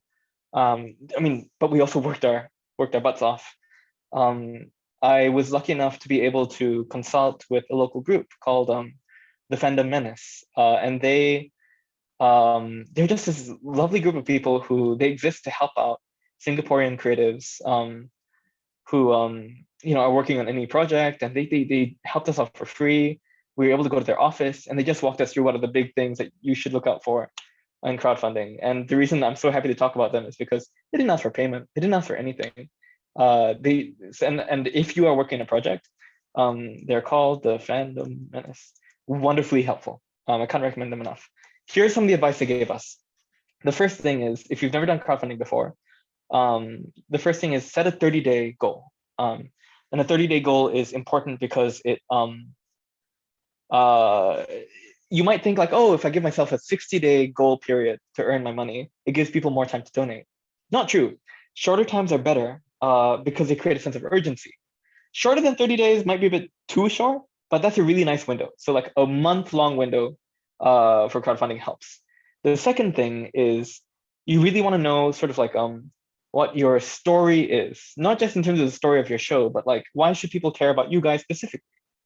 You know, you want to know that off the top of your head, not just your background and behind the scenes stuff. That was my mistake with Temujin. And let me go a little bit in depth into that, because I want to tell you how I almost completely messed up the Kickstarter that ended up being successful. Initially during the Temujin crowdfunding, for the first 2 weeks of its operation, I was posting behind the scenes footage. I was posting interviews with the cast. I was writing like essays about the history and why it's so interesting. And then one day, my sisters, my one older sister and two younger sisters, they sat me down and they said, look, this is an intervention. One day, years from now, people will find all this stuff very interesting, but those people will already be fans of the show. Everything you posted is not going to make anybody a fan of the show. It's just going to be interesting to people who already care about it. Your job is to make people care about it. And they were saying, if I see it scrolling through Facebook, I don't care. So that became a really interesting metric for me, which is like, how do you, and again, this is like a marketing question, but it's also, when you think about it, kind of a story question, which is when you're scrolling through on Facebook, what are the kind of things that would make you stop and like look at the thing for a while? And I realized for me, it was a couple of things. It was visuals are very important. I know we're working in audio, but when you're talking about marketing audio, visuals can be really, really important. That's kind of paradoxical. But like, if you look at like Temujin, one of the things I'm proudest of, ironically, about that project is the visual kind of cohesion. Like there's kind of this black and red thing with gold on top of it. If you see that, you know it's Temujin. Like I've worked on projects since then where I've come up with posters and stuff like that, and people are like, oh, that's kind of like Temujin, isn't it? Or oh, this kind of got a Temujin vibe, and that's good because that means that Temujin had a brand that was coherent and recognizable. So even if you're making an audio only project, don't neglect, like go ahead and make a cool poster. Go ahead and invest time like making sure that your visuals are really strong, because if somebody is scrolling through Facebook, again, think about it. Why would they stop? Why would they look at you? And that's a huge thing. So the first tip was 30 days. The second one was don't neglect your visuals and try to put yourself in the perspective of somebody who doesn't care, and ask yourself, like, why should I care? Because it looks really pretty? That's a good reason. Like, that's still, it sounds like a bit like superficial. But then if that person uses a superficial link to come in and then they read more, it's not superficial anymore. You turn the superficial thing through their initial investment into something which is a more like profound appreciation of your thing. And that's how we got a lot of our supporters, was like, they clicked for the posters, but they stayed for like the really cool kind of epic story that we were spinning. And the third crowdfunding tip that I want to give you is like, is basically that it is extremely hard work. That once you set that 30-day period down, you really do have to be prepared to spend 24-hour chunks each day. Somebody should be doing something. You really have to be thinking, like, sending emails out constantly. Every single person that you know who could help you. You have to be polite about it. You have to be respectful, but you have to talk to everybody that you know, and you really have to maximize that time. You have to try and have an event every single week. Even if it's a digital event, like with COVID, and especially with like Omicron coming in now, like you really do have to try and give people a reason to care every single week. And that can be really draining. So before you start a crowdfunding thing, don't think about it as a kind of thing where you just leave it up there and it'll find people. It won't. It doesn't matter how good your project is. It doesn't matter if you're like George R. R. Martin and you're like so famous and your work is so good. Nobody can just post something and it'll gain attention. So like, be prepared to like work and to hustle and to like keep talking about it and get really good at selling it to people. Okay, so those are 3 quick crowdfunding tips. But if anybody has specific questions you'd like to ask later about like how we earned the 10.5K, very happy to say more about it. Okay, so one other last thing is, let's say you don't want to do crowdfunding. What are other ways to earn money to make an audio drama? And that's something I didn't know the answer to until recently. It's hard. It's really, really, really hard, but it's possible. The first option is you get a commission. If you're sort of in a position where you have some kind of demonstrated, let's say that you've done screenwriting or you've done playwriting, it's possible to pitch an audio series to commissioners and to say that like, or even to theater groups, to go up to them and say like, hey, if you liked my script for this, I can give you an audio script. That is, and so I've gotten work that way before, where people listen to Temujin, and I would sort of go up to them in Singapore and go like, I know that you guys typically do, for instance, like TV or theater, but you know, what would you think of making an audio thing to promote your other work? And that got really good responses, because it turns out making an audio drama is a lot less expensive than running a billboard campaign. As funny as that sounds, like, you know, so there are ways to kind of sell people on it as being a value add to them. So commissioning is sort of one big one. And the second way that you can try to, it's all hard. There's a reason why we did crowdfunding. But the second one is like, there was an Audible Accelerator workshop. And, you know, we do have these audio companies bringing up now. Audible is one of them. Storytel is another. Google, Spotify are all spending huge amounts of money on original audio programming. And this is something which is increasingly, we're seeing that it's increasingly prevalent in terms of deals that are being made, purchases that are being made. For instance, the Joe Rogan Spotify purchase, DC just spent a couple million, and then they're making a Batman series on, I think, Spotify as well. Yeah, it's a booming thing. And if you happen to have any contacts, you happen to have any connections, or if like Raven, you get into the Audible Accelerator program and you pitch it to them, like Raven made an audio series with Audible. And you know, during Q&A, I think there's definitely going to be some fun stuff we can talk about there. But yeah, I think those are the 3 big ways. Is like, you either crowdfund it yourself, which is one that obviously you have the most control over technically, or you get a commission, or you pitch it to a major company. And we can keep talking about that later. But I would say, like, if you want to just sort of get it done and get it made, you may want to look into crowdfunding.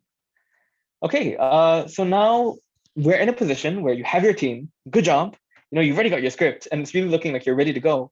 We're talking about production. Raven, could I do a really quick time check on how much time is left for us? I think it's halfway-ish, right? Yeah, halfway. Well, we're 11:30. I think we are pretty good on time. Yeah, because we also want to have some, because it's not supposed to be like fully packed, right? We want some time for Q&A. Yeah, that's right. Mm. I just want to make sure I'm not talking too much because I'm really excited for that Q&A. Thank you, Raven. Okay, very cool. So let's now talk a little bit about like making your audio series. And the first thing that you're probably going to do is you're going to want to work with your actors. Now, granted, there are some situations where and there's some audio companies that like sort of like they send the actors the lines and they kind of like, okay, like just do it however you want. I'm going to give you some direction.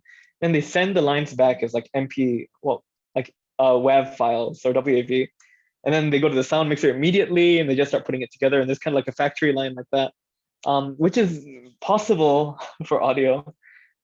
It does create this effect that because I listen to a lot of audio fiction, and I'll be brutally honest, because the audio fiction, anyone can make it, you do get a lot of audio fiction that is kind of janky in some ways. It's not entirely polished. It's very rare to come across audio fiction where every single area is kind of stellar. Because it's such a new medium and people are still getting their hands on it, you might get cases where like the story is amazing, but then clearly it was recorded in a very echoey garage, or like the music is so beautiful, but then like all the characters sound the same and they all sound like middle-aged white men. They didn't distinguish the voices enough. So like there's usually a lot of trade-offs. And I would say the most common thing that for me subjectively as a listener that I encounter is all the actors sound like they're in different universes.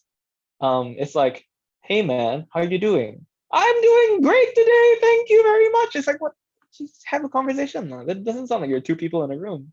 And because audio is so immersive, it can create this feeling of like, your ears are really, really good at telling if something is real or not. I'll say that.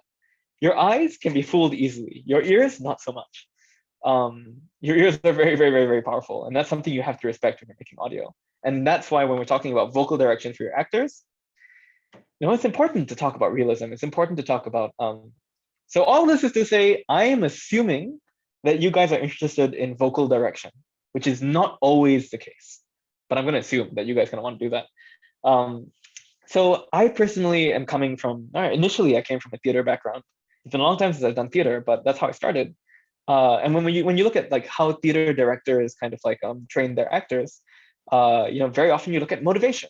You look at like, what does the character want in this scene? If they're talking to somebody else, like there's usually a back and forth. So for instance, one character is trying to persuade the other person that they should take a trade deal with the Galactic Federation.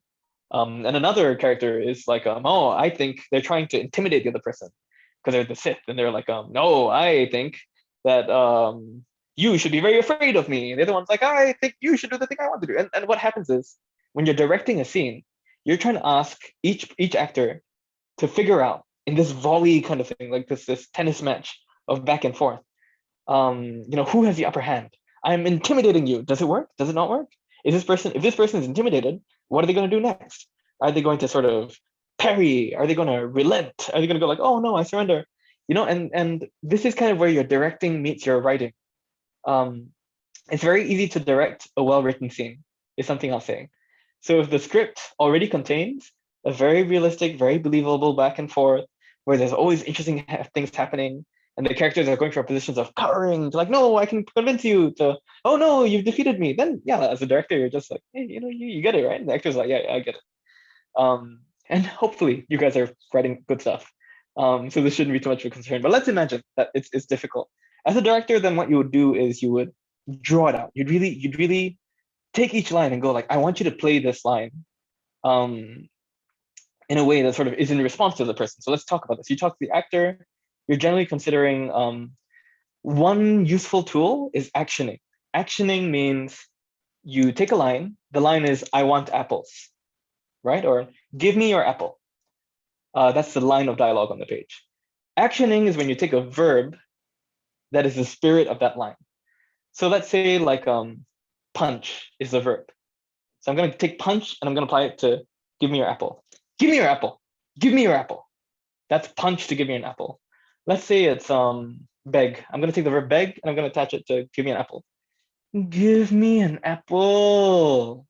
Give me an apple. You know, like it's that kind of thing where it's like, there's all these different ways to play a line. But if you can figure out with your actor, what is the verb for each line, you know, then they're not going to give you a flat performance. They will give you something which is what we say intentional, in that each line has intention.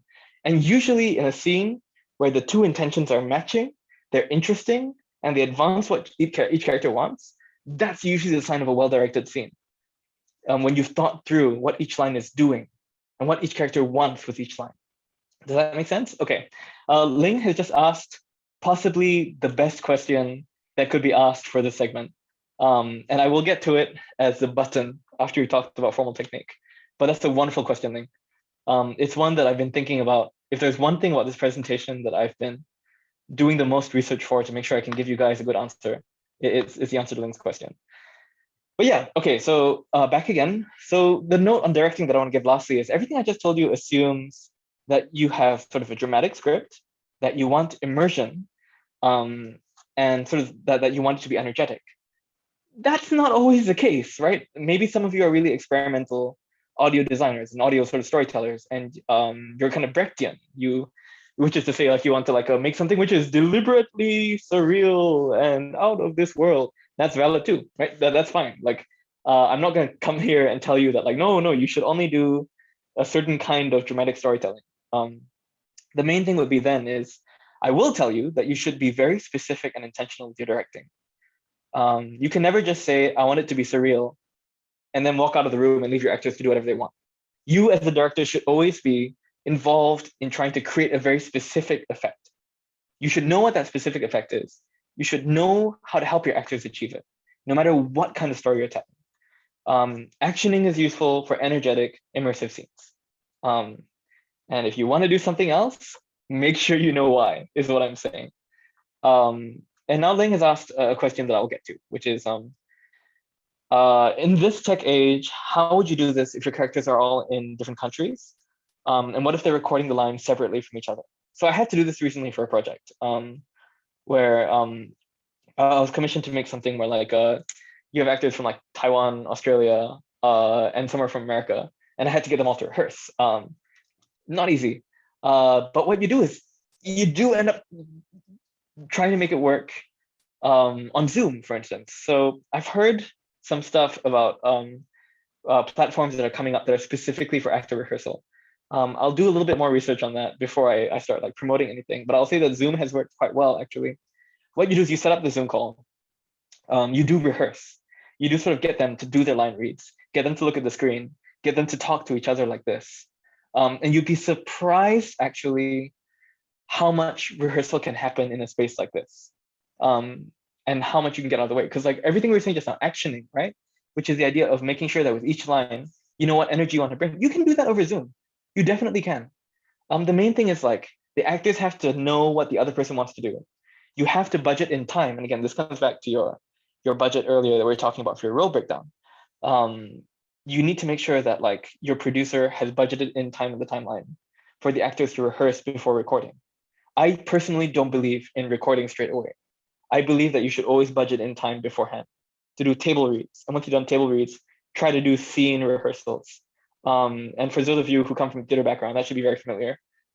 Film background, I know film tends to also do shoot first, ask questions later.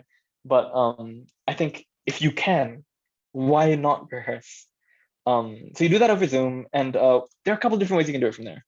The first option is you assume that the Zoom rehearsals were enough for them to imagine kind of doing it like this on their own, and they're like, okay, how would my scene partner do it? So I say hey, what's our line?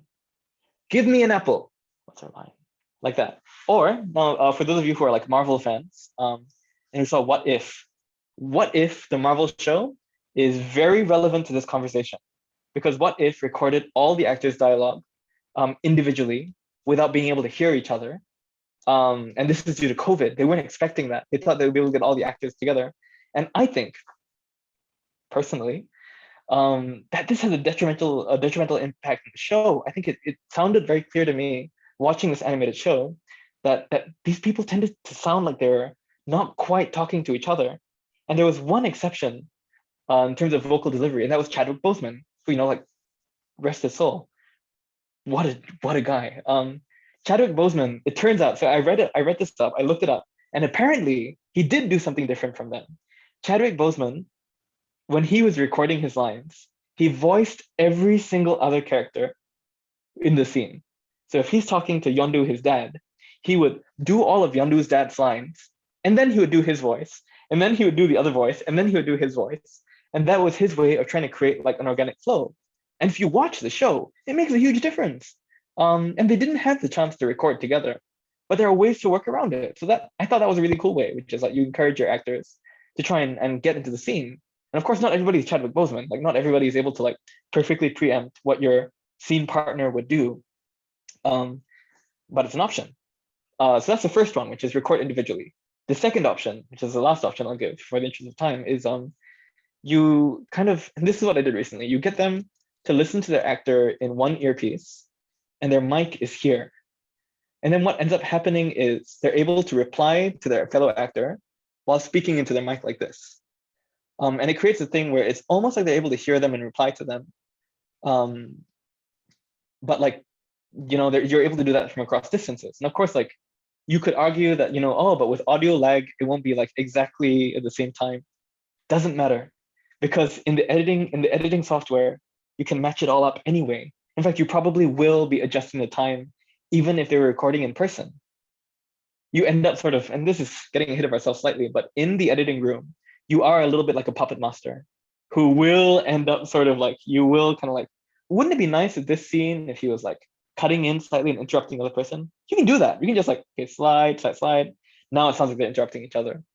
And like, you end up creating the flow of the scene. Because with film, you have to like match it to the visuals and all kinds of restrictions that don't exist in audio. Audio, you have full control. It's a theater director's like dream come true in some ways. Like if you're a control freak theater director, and I'm not saying I am, but not saying it. Okay, so moving on slightly, let's look at two different general styles of approaches. This is a brief section, but I do want to mention that with audio fiction, you do have two rough approaches, which is audio play and audio cinema.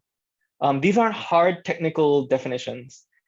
This is an observation that I've made when working with others in my industry and when talking to producers. It's helpful.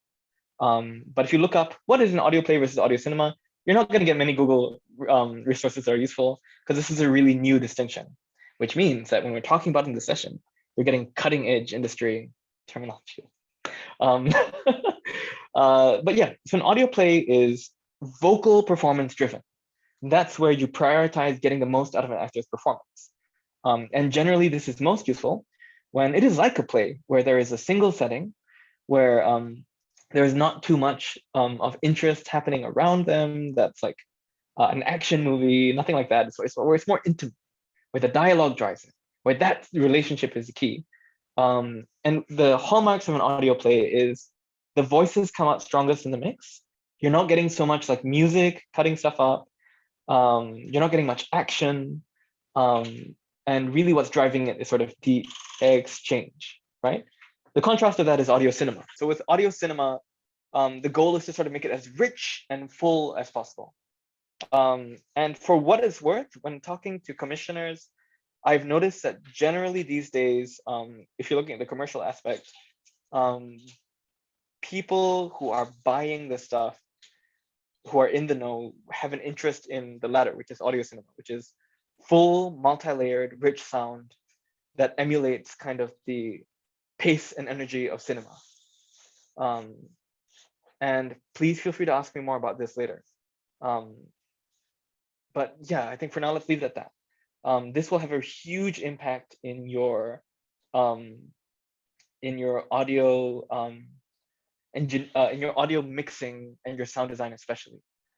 In the recording phase, we're talking about actors, not so much.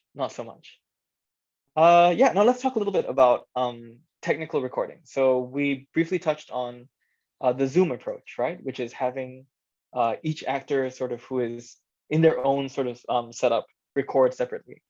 One option that sometimes people do is they buy cheap mics and they deliver them to the actors. So I've seen people do this. I know that when Marvel Studios was making What If, I believe they loaned out expensive microphones and sent it to each of the actors' houses. For the video game Hades, for any of you guys who are into that sphere of things, what they did was they bought really, really cheap mics. They sent it to all the actors' houses. And those wonderful vocal performances were actually delivered outside of the studio. And again, because this is a COVID. So there are a wonderful bunch of ways to work around it. You do not need top of the line equipment. You really, really don't. Especially if you're making things that have kind of like lush soundscapes, or if you're making stuff where you intend for there to be more going on than just a sound and a voice, a voice and a void. It really is not as demanding as you would think. So don't let the lack of high-end microphones stop you from just going on working. The main thing actually is going to be like making sure that your recording environment is good. So, you know, like ideally you're not recording in a space where like there's an aircon blasting right above you. If you take that cheap microphone and you find a good, relatively quiet place, you will have much better audio than the person whose expensive microphone is picking up the sound of the dog salivating across the room, because those microphones do pick up everything.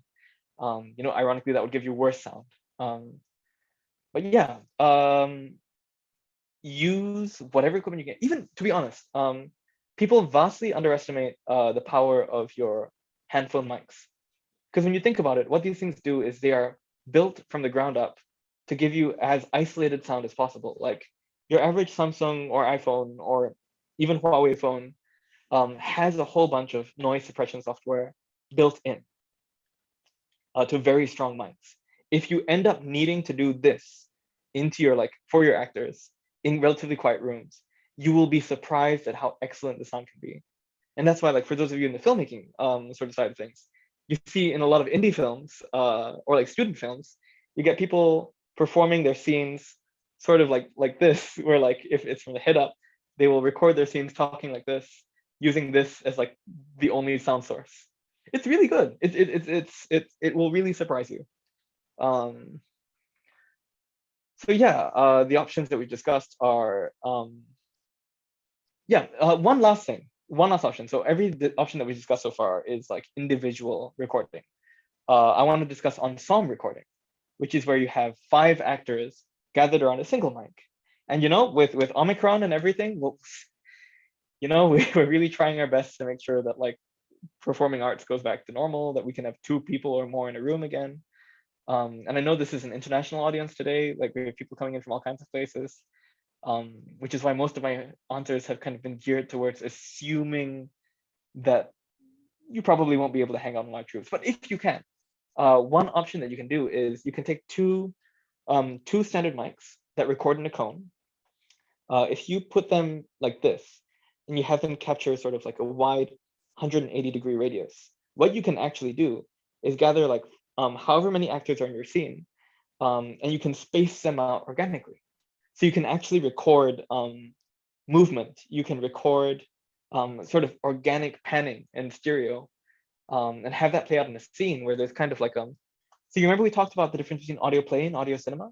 In audio plays, it can be really useful to block that way, to have sort of like staging of people moving around, such that when the audience member closes their eyes, they really get to see like the little black box of the actors pacing, of people like traveling to get like a toaster, and they get like a drink and they come all the way back.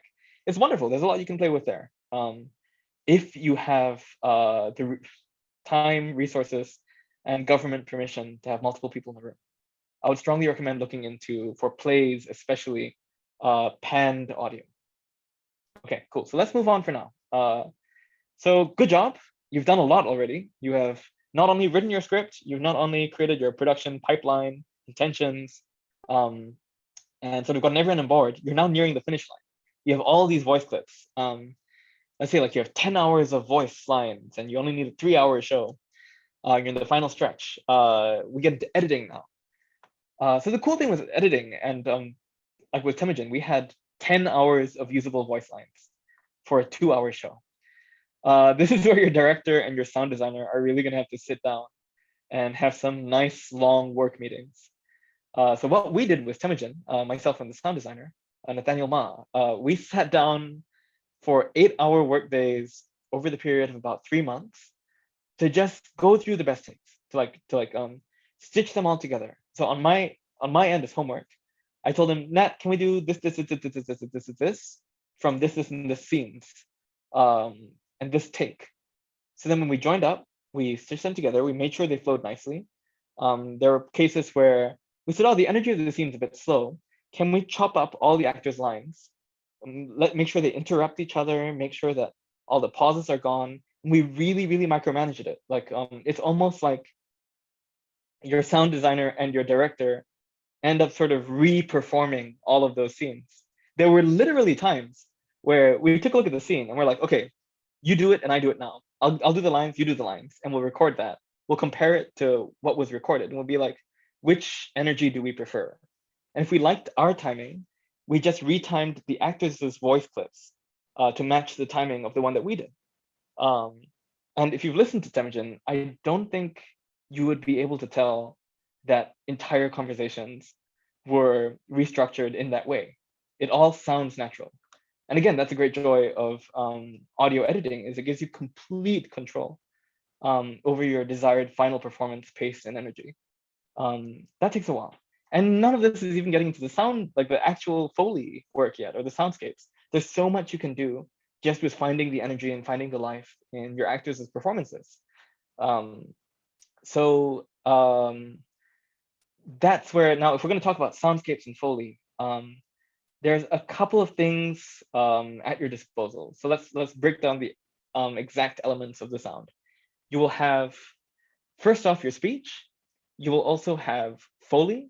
And Alex can tell you, because Alex has worked in film, that Foley is like your footsteps. It is like your actions. It is very specific things. It is the sound of a body hitting the floor. It is the sound of two people kissing. And that is different from soundscapes. So speech, Foley, and soundscapes. Soundscapes are the environment. They're where the scene is. If this is like a stage play or a film, this is your set, right? Versus your props, which are kind of like your Foley.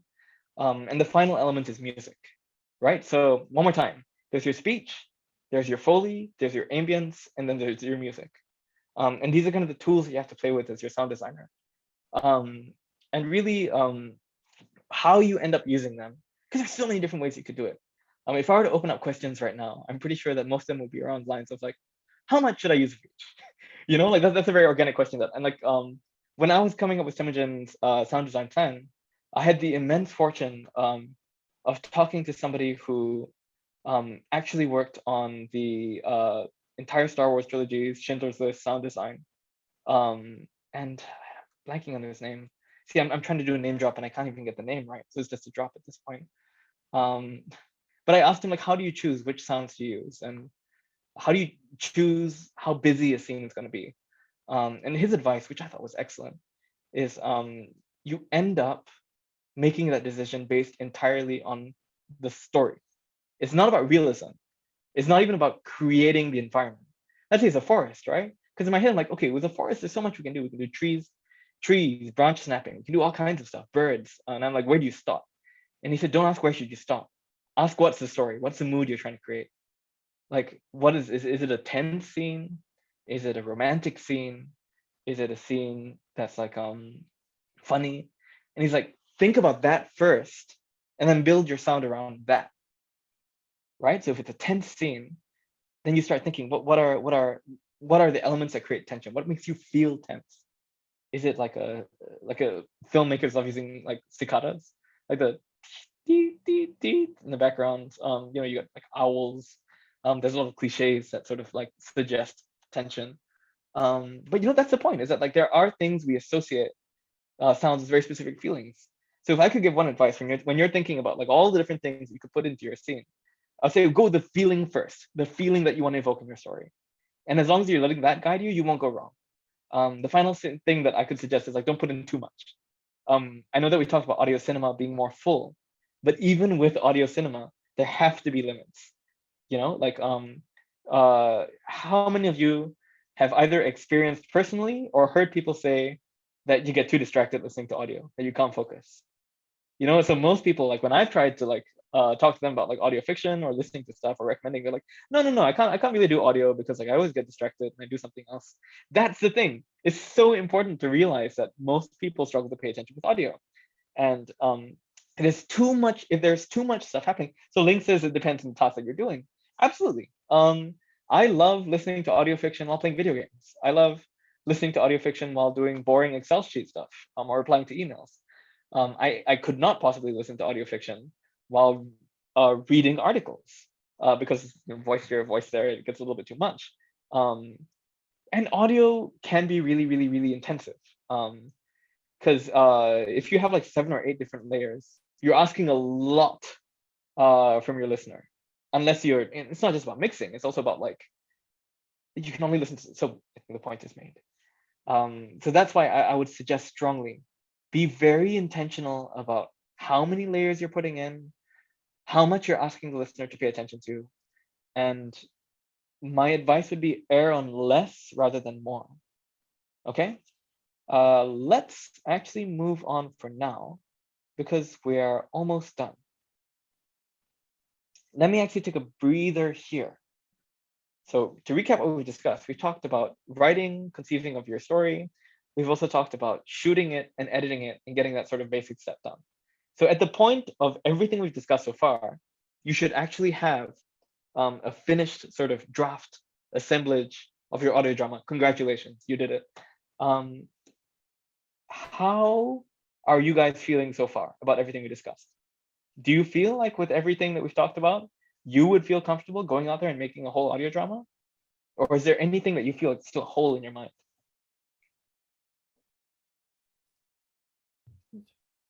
Okay. So maybe everyone is trying to process. yeah, I think take your time. Yeah, but I think one of the things that I wish I learned is about blocking. Blocking. When I'm doing, yeah, I think that is one thing that I kind of missed out. And so everything sounds like I guess I'm so I didn't really do blocking properly, which I think I probably should have on retrospect. Yeah. So that I would love to hear more about why you feel that way. So what effect did your audio drama have that made you feel like it could have used some blocking? it does sound like they are in the same space all the time, which it's not entirely wrong, but I just can't wish there is like, because there are some parts that are like supposed to be like walking and stuff, but they sound like they're standing there and talk rather than walking. Yeah, you know what I'm trying to say? Like, for example, I'm going to walk from the gym to the shower because after my HIIT session I want to there's this scene. And when I listened back, I was like, they don't sound like they are walking there. They sound like they are standing there Raven, to talk. that is a magical issue that you've raised, because I know you said that it's a blocking issue, but I want to challenge you a bit and say that in that one problem you've raised, there are 3 different issues. Okay. Right? So the problem is, and to restate this for everybody listening, Raven voiced that it's kind of hard when you're making an audio drama to make it sound like people are where they're supposed to be, right? So let's say you're coming from the gym, it can sound like they're standing in place saying lines instead of doing what you want them to do, which is to like be believably on their way from somewhere, going somewhere in a certain state. So that's 3 different things there. The first is your setting, right? Like, have you created a believable setting that these people are in? The second thing is vocal direction, which is, are these people in the state that you want them to be? Are they huffing and puffing? Are they turning to talk to a friend? Or are they kind of performing to a mic? And the third issue is kind of what you're talking about, blocking, which is like in audio editing terms, it's panning, which is like, does everything kind of sound like it's coming straight at you like this? Like you are the microphone and the person is speaking into you, versus like, are people occupying certain specific ranges of the mix? So all 3 of them contribute to a sense of real place and immersion with audio. And this is, again, the tricky thing, because like your ears are very, very difficult to fool, much harder to fool than your eyes. Your eyes don't believe anything, but your ears always can tell. So one thing I would offer them to Raven is, on the first point, it's important to, if they're moving in a scene, you can't afford to just have a static soundscape, because that soundscape was recorded. Let's say it's a busy street, right? If you're using the sample of a busy street, and that's it, and that sample was recorded by someone placing a microphone that doesn't move, then the listener can tell that that microphone didn't move, and that these characters are probably not moving. No matter how many footsteps you put in there, you are betrayed by the fact that your soundscape is not moving. All right, so that's the first thing, is always, when you can, create soundscapes from scratch. So like, for instance, maybe in that case, how I would suggest you do it, instead of taking a microphone and running down Orchard Road, you don't have to do that. Just build it from scratch. Ask yourself, what is really in a street? In a street, you have people, you have cars, you do have footsteps, depending on how busy the street is, and you kind of build it back up from there. And then you ask, when I'm moving through that street, what happens? Like if I'm going from the street, moving into an alleyway, you notice that some of those sounds duck away, but the footsteps remain equally as loud. And if you can kind of convey stuff that way, that's how you create a sense of movement in place. The second thing is vocal direction. I struggled with this. In Temujin, I struggled to make people sound like they're in pain, because naturally it's a story set in Central Asia. In the 12th century, people do get shot with arrows. And one thing that we had to rehearse specifically is, how do you sound if you got shot by an arrow? And there was a scene where somebody went, ah, ooh, ah, foot. And we were like, no, well, he probably wouldn't say foot if he was shot in his foot. And that's the kind of thing that you have to rehearse. And one really helpful tip is, in the rehearsal sessions, play the scene. Then once the scene, you've rehearsed it, everybody close your eyes and listen to what was recorded during that scene. And if it sounds natural, good. If it sounds weird, rehearse it again. And the final thing, which is panning, which is like making sure everybody has their own space. It's always worth doing. Don't do it too much. Like, don't have one person 90 degrees, one person 90 degrees, because that's just going to be kind of disorienting for your listener. But even slightly, it can really, really help. If you have two characters in the scene, you kind of know in the audio, where are they? They don't have to play it that way. If you're getting individual voice lines, your sound designer should know, like Alex would know, how to separate them like this. It's entirely doable, entirely in post. So yeah, Alex got it. Alex literally just wrote in the chat what to do. Thank you, Alex. Okay, now I'm gonna very quickly go through the chat to make sure that I'm getting everybody's questions. So Ling says, I heard from another creator once, where if the task involves words, the audio they listen to has no words, but if the task involves no words, they listen to word content. Absolutely, absolutely. We can only pay attention to so much at once. So the advice then that comes from that in audio drama is, be careful of overlapping dialogue, or if you're using Foley that has people saying things, like if you, let's say, went to Orchard Road, and I don't know why I keep going back to Orchard Road, but just bear with me. And you're like recording Foley, and you're like, in the audio drama, we will use this to be Orchard Road. But in the stuff that you recorded live, I bet you're gonna get like conversations. And even if those conversations are really soft underneath your scene, one danger that can often happen is people will hear that there's like other dialogue happening in the scene. They'll be like, how come there's so much stuff going on? There's words and words and words. And if the moment that happens, you lose them. And attention is such a difficult thing in audio. Like the moment someone feels like it's difficult to listen to, they will listen to something else. They'll go back to listening to like Taylor Swift, whatever they're doing before this. And you really have to like make it so easy for them to listen, or they will just stop. So yeah, really good point. Be careful of like overlapping strings of dialogue. Okay, so Malar says, oh, that's good. Okay, feel a little better. That this whole affair is doable if we chunk things, if we spend a little bit of time to map things out, listing tasks, who does what when, and seeking collaboration. It's wonderful. That's exactly the point. We'll also be paying more attention to voices and the background noise when on different spaces. Brilliant. You've gotten exactly everything. That's the big stuff. Okay, and Alex, yes, XY mic for 3D. Okay, so it sounds like everybody is in a good place right now, which is good, unless people are quiet. But I'm going to assume that you guys are in a good place. Okay, what we're going to do next is kind of like the last and final phase of this presentation, which is you've made your show. Now you're going to try and get it out there. You're going to try and get it to festivals. And, like the sacred final step, the holy grail, building a career out of audio, which is something that us and like 80% of the industry are still figuring out. But that's a fun conversation topic. So let's get straight into releasing your show, getting it out there. So when it comes to marketing, actually, you know what? No, I'm going to start with a little bit of a broader perspective, which is the structure of this talk. I noticed that like I've been telling you guys how to do every little thing, including directing, including sound designing, including marketing. And you might be thinking right now, hey, I just told you guys that you should hire a full team to do this stuff. Why am I talking to you like you're the one person doing everything? And the reason I am specifically doing that, and I'm very intentionally doing that, is because if you are going to hire people to do jobs, you have to know roughly what their job entails. So I'm going to talk to you in this section as if you were the marketer, so that when you are talking to your marketer, you'll understand what you need out of them, what they can do to help, and so you have an initial common language to talk to them with, right? So please, even if you're a very comfortable director and writer, you're a super gifted composer, and you know that's probably what you're going to end up doing. If you know all this stuff of all these different fields, it'll make you a much better collaborator. It'll make the whole team go a lot smoother. And if you're hiring, you know, it'll give you like a third eye for knowing how to seek out who to do what. Okay, so that's my preemptive defense of our talk structure. Okay, back to marketing. So there are three big things that I want to talk to you guys about doing when you have your show ready. Now, the first is coming up with a log line. I think most of you may have heard the term log line before, though I'm guessing some of you also would not have. So what a log line is it's kind of like it's your show in a sentence or two.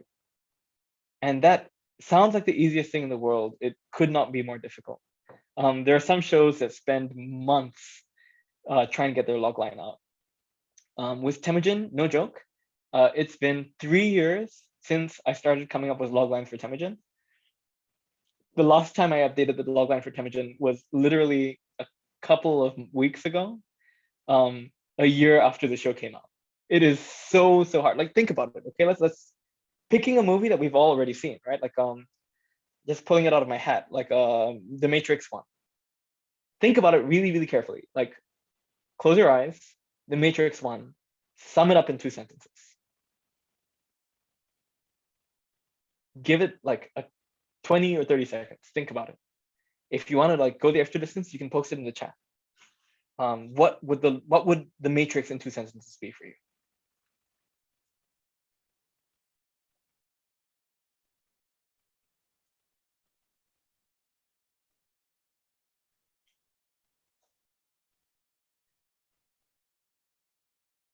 And if your response to that question is, whoa, that's really hard. Good, that's the point. Summing up a movie, summing up a story of any kind is really hard, and you're gonna have to do it all the time when you're pitching your story. You know, and here's, I'm gonna tell you what really stinks.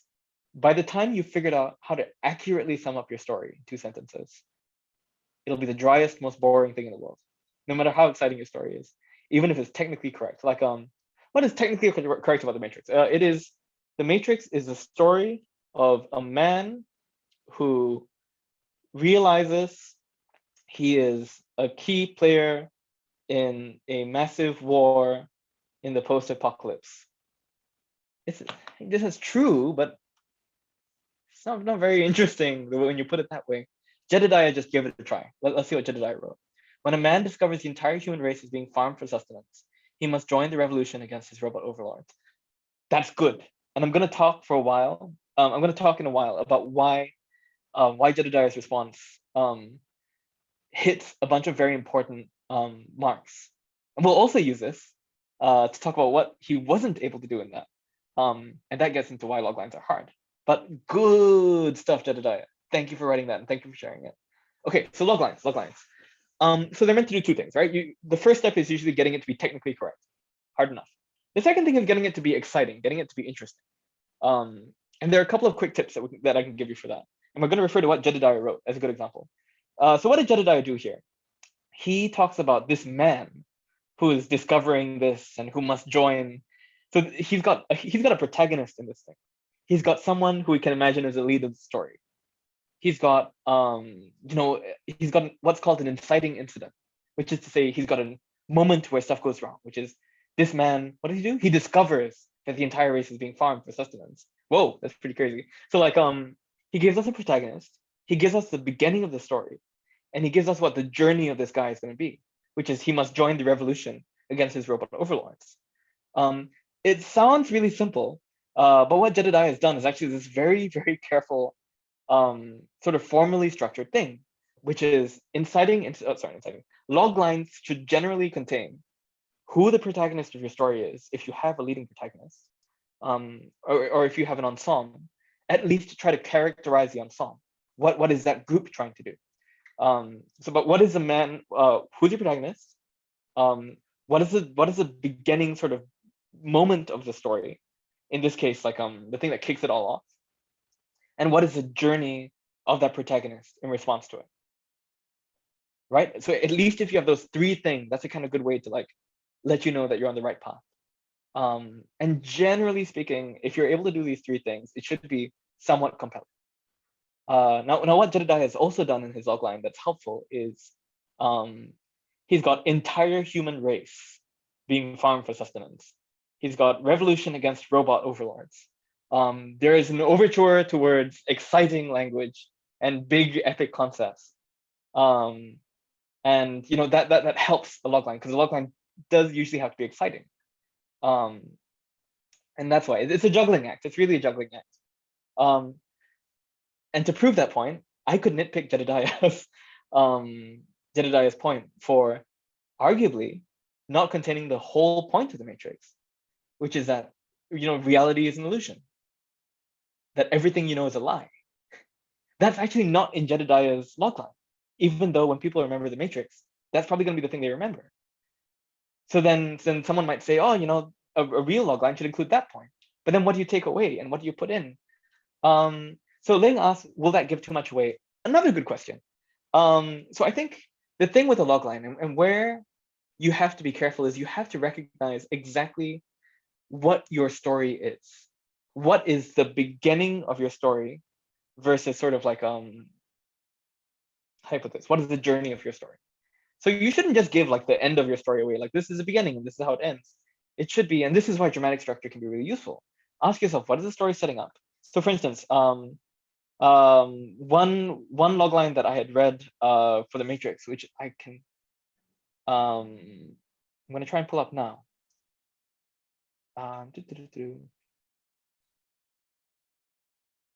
Okay, and let me give you a good example. The IMDb logline for the Matrix is also not technically perfect.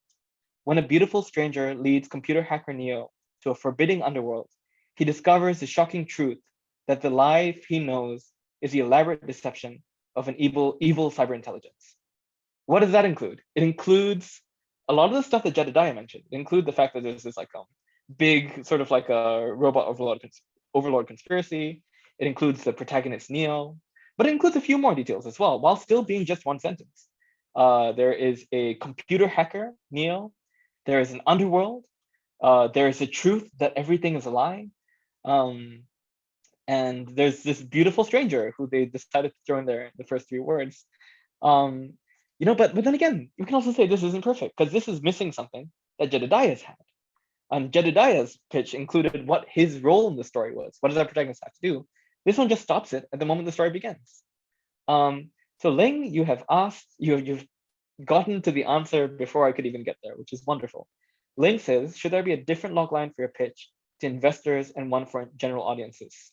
I will go one step beyond that, Ling, and say that there should be a different logline for almost every person you talk to, every group you talk to. There should most certainly be a different one for even different investors, for different audience groups. There isn't really always such a thing as a general audience. If you're pitching your audio drama, let's see Temujin as an example. We had to post about it on history subreddits, on audio drama subreddits, on Southeast Asian art subreddits. Each and every one we needed to write a different synopsis for. Because why should history nerds care if we give them the same thing that we're telling the Southeast Asian creators, we're setting ourselves up for disaster. Because every single person, or every single group at the very least, is going to approach your project differently. And the more prepared you are to sort of handle their perceptions or their expectations of your project, the better off you'll be. So thank you for raising that point. It's not about the perfect logline. It's about asking yourself if you have everything you need to address your specific target for that logline. I can't stress that enough. Loglines are super, super important. And I will spend a bit more time on this. You will often find yourself in a situation, if you're doing good, which, you know, God willing, all of you are doing good, you might find yourself in a situation where you've met somebody who could make or break the entire trajectory of your project, who happens to have a spare 13K lying around. And they're like, oh, you know, so you're an audio producer. And there's like a 5 to 10 second elevator lift with them. And they're like, tell me about your project. What are you going to say in those 5 to 10 seconds, right? If you don't know, oh, it's tough. You'll regret it like forever. Whereas if you happen to have a logline prepared, it will really save you. And I know this sounds like a very far-fetched example, but I literally just had a show commissioned that relied on my writing partner being able to sell it to a major audio producer who casually asked her for like a 10-second summary of it. It really does happen. And you really do have to be ready. So the more prepared you are, the better. Okay, cool. So now let's move on, because I was just telling you about brevity while taking like 2 hours to do it. Coming up with a timeline for your marketing. This is important. So ideally, you don't start thinking about marketing right before your show is about to come out. Because, I mean, think about it. Earlier, we talked about having visuals, right? And hiring like visual artists to do your marketing, as an example. That takes time. It takes a lot of time to do good art. So, you know, like the Temujin poster, for example, that took about 6 months of continuous weekly work to do, and many drafts. And if we, you know, if we had waited any longer, if we thought it would take us 2 months, but it ended up taking 6. So the earlier you start, the safer you'll be. So like your marketing ideally should be going on concurrently to the rest of your project. Otherwise, you will find yourself in a situation where you want the whole world to know about your project, which is now done and beautiful, and you did everything right. But if you launch it right now, it'll just sort of flop on the ground like a fish out of water, you know, helpless. So be careful. Start early, and have a timeline for when everything should be ready in the lead up to your release. And let's see. Yeah, actually, let's move on from there and go into, you have made the thing, you have, in the course of your marketing, you've reached out to every possible interest group across Facebook, across Reddit, across Instagram. Twitter is really big for audio dramas. I know it's not really big in like Southeast Asia in general, or like not Singapore certainly. But every single person in the audio scene in the US and the UK has a really active Twitter presence. And it kind of, us getting on Twitter gave Temujin the second wind that led to a lot of our award considerations. And I can't stress enough, Raven knows this. Raven has heard me say this a million times. But if you are considering an active career or an active sort of like life in audio fiction, get on Twitter, follow people, engage with them, and just get to know who the regular players are, because they're all super noisy. They're all constantly posting. And you'll definitely get a sense of who they are. It's a very small industry, which is a good thing. It's a good thing because it means that right now, no matter where you're from, if you're from like Indonesia, the Philippines, or Singapore, you can start talking to leading industry like experts from the UK in 1 or 2 tweets. You cannot do that in film. You cannot do that in TV. You can't do that in theater. You can do that in audio fiction. It's a super small, super young industry, and that should be really exciting to you. Get to know these people, and if you can, get on Twitter. But okay, moving on. During the marketing phase, and I think this technically starts in crowdfunding. By the time you're at release, this should not be the first time you're posting on most of these groups. There should be a sense of continuity of like, hey, we posted about this way earlier. Good news, we're done. or like we're finishing, we're releasing soon. And you think about like, again, the logline thing of like, to the people who are interested in history, you say like, oh, you know, like we're finally adapting the secret history of the Mongols. We're gonna be the first people to do it in English. Hope you like it. You know, to the Southeast Asian creators, you're like, oh, we're making a major sort of like audio fiction release that we spent 4 years on, and it's it's an entirely Singapore-based team, and that's kind of exciting. And it received such and such international attention. Hope we do Southeast Asia proud, like that kind of thing. Like you should be trying to tap as many of these different groups as possible during your marketing. And then when it drops, you have a bunch of different decisions that you can make. So most audio fiction is released episodically. So like between 6 to 8 episodes, it's very, very rare to have a season of audio fiction that's longer than 8 episodes. And it's very rare to have episodes that are longer than half an hour. So if you're looking for a good range to like start off, if you're thinking about it, I would say like start planning around like 6 to 8 episodes, half an hour each. The reason for the half an hour thing is the length of a commute. So like a bus or a train or a car ride across the world. And this is something that like research has been done on. Generally, it kind of aggregates to about half an hour for most people. And for the good news is like, if it goes any longer than that, if people have like an hour and a half long commutes, they can tune into sort of subsequent serial episodes. Whereas the thing is that if you try to chunk it up too short, you run the risk of not being able to pack enough substantial content into each episode for them to be standalone. So there is a bit of a trade-off. And there, of course, there isn't a rule. There are wonderful shows that operate in 10-minute chunks.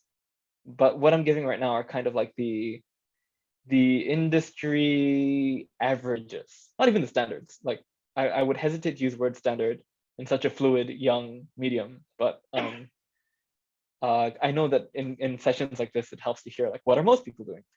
That's the answer. Okay, so let me check my notes.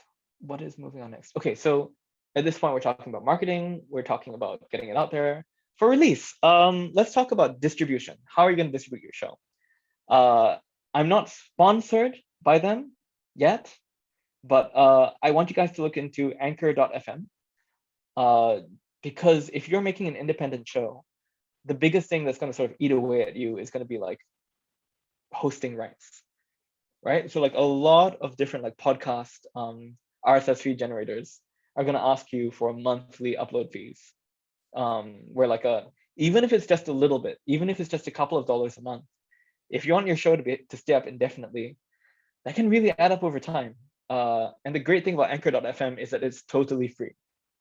Not only is it totally free hosting, it also automatically uploads your show to every single major audio like audio hosting thing. So like Pocket Cast immediately goes up, Spotify immediately goes up. Just about anything you can think of. I think it even automatically uploads to Audible and Amazon Music. So definitely look into Anchor FM when your show is ready to go, because it handles a lot of the more difficult, more expensive stuff totally for free.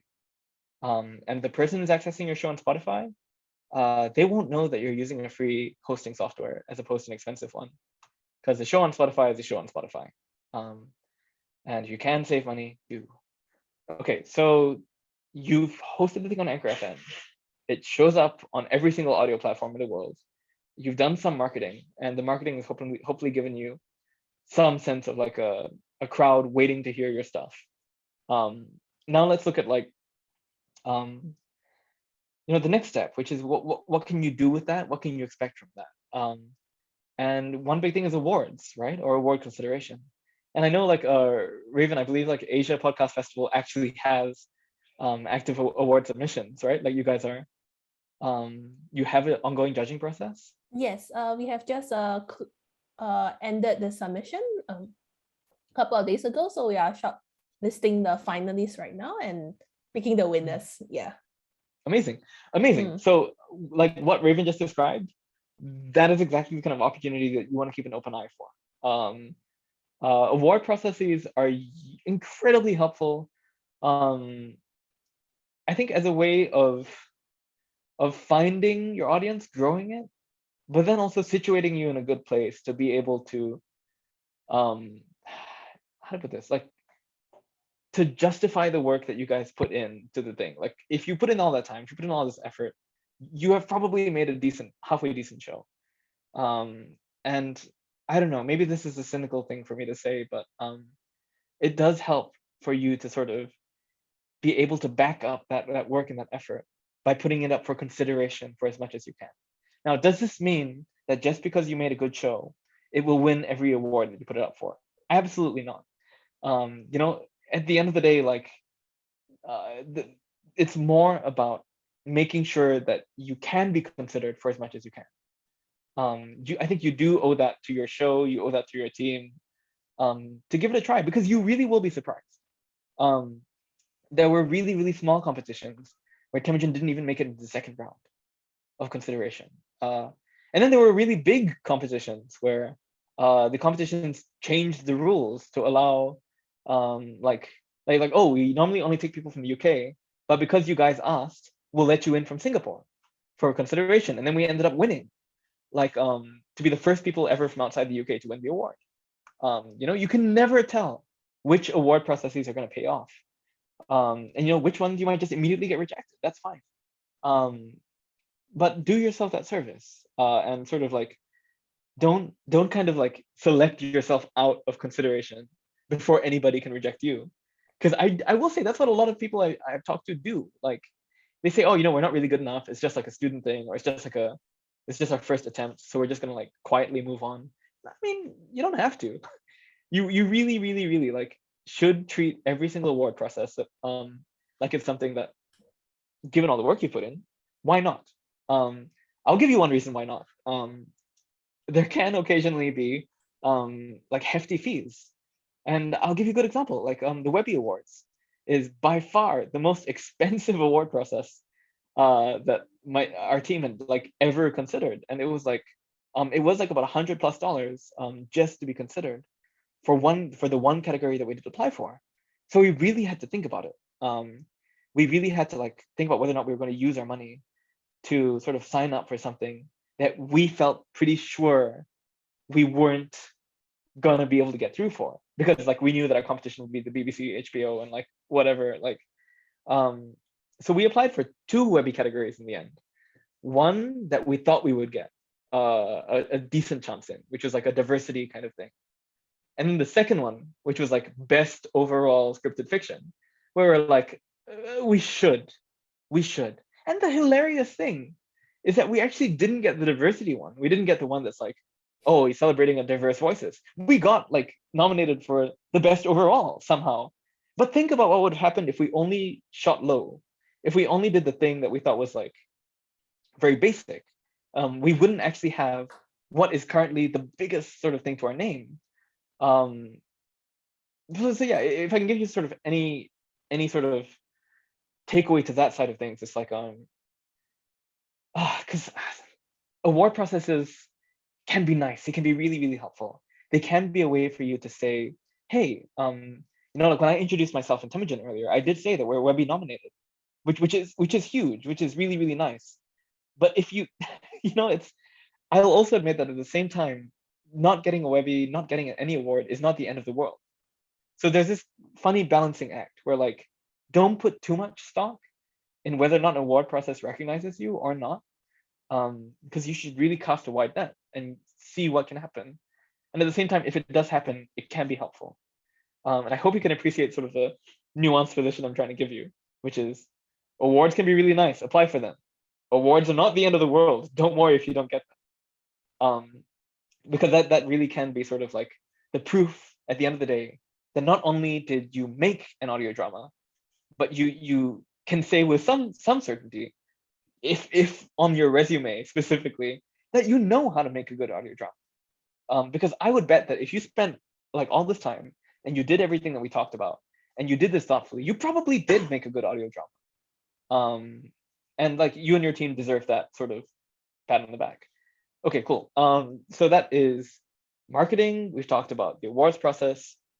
And very briefly, as our final talking point before Q&A, is let's talk about sort of a career in audio fiction, which is sort of the thing that I suppose I'm in the United States right now trying to figure out as well.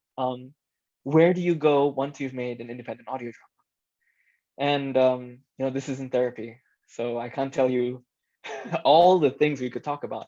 But at the end of the day, what I'll say is this: it flows from the awards point, which is, you should reasonably be able to say, after going through all this work, that you did you do know how to make a good audio drama or a good audio fiction. I'll also say this: audio fiction is increasingly in demand. I've spoken to TV producers who have talked about how in the age of COVID, they have more intellectual property than they're able to actually act on, especially with increasing restrictions on filming. With Omicron, that will only get worse. The interesting thing with audio fiction is it allows for sort of synchronous international collaboration on high concept storytelling. And for TV producers, it allows them to sort of, in a more cynical sense, activate their IP and grow an audience for, like, let's say if you're a film producer and you spent $100,000 buying the rights to adapt a novel or a graphic novel into a huge thing, but you can't make the huge thing because of COVID. But you can make this one sort of like, as a TV producer, if I can spend a tiny fraction of my budget making something that has a chance of being critically well reviewed, that will build interest in this big thing I want to make later. So one way that I've gone about sort of negotiating this is I say, with a tiny fraction of your marketing budget, I can create huge returns for the multi-million-dollar show you're making later, because I'm gonna grow your audience for you. And like it has got me through the door of a number of like big companies. And like it's still tough. Like it is a young medium. Those conversations are difficult. Sometimes you end up like having long meetings with people, and they may not necessarily go anywhere quick. But I think what I've noticed is that there is interest, and there aren't many people who do it. There certainly aren't that many people who do it well. And this is a good thing. It's an inspiring thing. I'm not even counting myself necessarily as like the upper echelon. There's a whole tier of people way above my league who I revere and I respect, and like I want to make audio fiction like they do. But at the same time, like I know all those people by name, and everybody else who sort of does similar stuff, no matter where they are in the world, I know them, and a lot of them know me. So I had a meeting with a major audio producer from the UK recently, who I really admired. And then I realized, like 5 minutes into the conversation, he's like, "By the way, I was Temujin, and I know who you are." Horrifying, terrifying, scary. But at the same time, it's like it's such a small industry. People know each other. So if you go out there and you do work that is like that does have merit to it, and you do like work your hardest, I don't know if this is true in it hasn't been true in TV, it hasn't been true in film, it hasn't been true in theater or many other mediums, but it is true in audio. If you go out there right now and you do good work, you're going to be at the front lines of like a new medium. And as far as I'm aware, like that kind of opportunity comes around like not even necessarily once in a lifetime, like to see a medium rise up is a very rare thing. And to do it thoughtfully and to do it well, it does create a situation where like you are poised to take advantage of it. You're poised to have interesting conversations, strike up interesting sort of opportunities. And if I were being honest about my position in this field right now, what Temujin did for me was it allowed me to have a lot of conversations, to enter into a lot of production deals, and to be at this position where right now I'm working on a number of things that are A, unannounced, and B, in my heart, I'm like, it would be so good if this came out that I'm almost sort of like, there's a part of me that's like, it couldn't possibly come out because that would be so cool if it worked out. But it's an interesting time. And I think as we're wrapping up the speech, I'll say that like, if any of you produce work, please hit me up, because I am more than happy to like support you guys doing what you do. It's a very small industry again. And if you're making ambitious work out of Southeast Asia or Asia in general, there aren't many of us. In most of the award processes, if not, to be very honest, in almost all of the award processes that Temujin was up for, we got emails from the organizers confirming that like we were the first Asian winners in almost everything we applied for. And you think that that would feel good, but it didn't. It didn't really feel good because you kind of don't want to be the first. You want to believe that there's a huge sort of like well of talent, because there is a huge well of talent, and it just means that I think we're fortunate enough to have been the sort of like in the right place at the right time. But now the sort of challenge is we have to make sure that we're not a one-off. We have to make sure that like Temujin was sort of like the start of major Asian critical recognition, and like stuff like the Asia Podcast Festival is part of that. Like the work that Raven and her team are doing is like, I think, trying to uplift each other, trying to build this community of support. And if there's ever anything that my team or I can help you with, please do reach out, and let us know, even if it's like tweeting in support of your project. Yeah, that's sort of like what will make this work. Yeah, I think let's move into Q&A. We have about an hour left. Is that right, Raven? Oh no, it's actually 12:30. So we time have half an passes hour really fast. Yeah, because I think we take a lot of Q&A. Since it's Yeah. a small group, so I think maybe we can just try to wrap it up early for everyone. Sure thing. Yeah, and before we go straight to the Q&A, I just want to say a huge thank you to Roshan. So this is my second time hosting him. I think second or third time. I'm losing track. I think third. Wow. Okay. So even though like I heard him 3 times, but every time I feel like when I host him, I feel like I still learn a lot from him. So I really highly recommend that you guys, the content creators here, to really reach out. He's very supportive, and he definitely knows his stuff. he's like the pioneer for, I guess, like I would say he's like the pioneer for audio fiction in Asia, pretty much. There isn't really any else. Like even when I look at the entries for the Asia Podcast Awards, there's still not a lot when it comes to audio drama. There are a few, so maybe I can connect with you separately. Please. Yes, but I think it's still very new, a genre. So people are trying to tell their stories. So I really highly recommend. I hope that the attendees who attend today, I know there are quite a few like people coming in and out, but I hope that they all benefit, and I hope they do reach out and connect with you, because it's really awesome, and we really hopefully can build a community with ourselves. So yeah.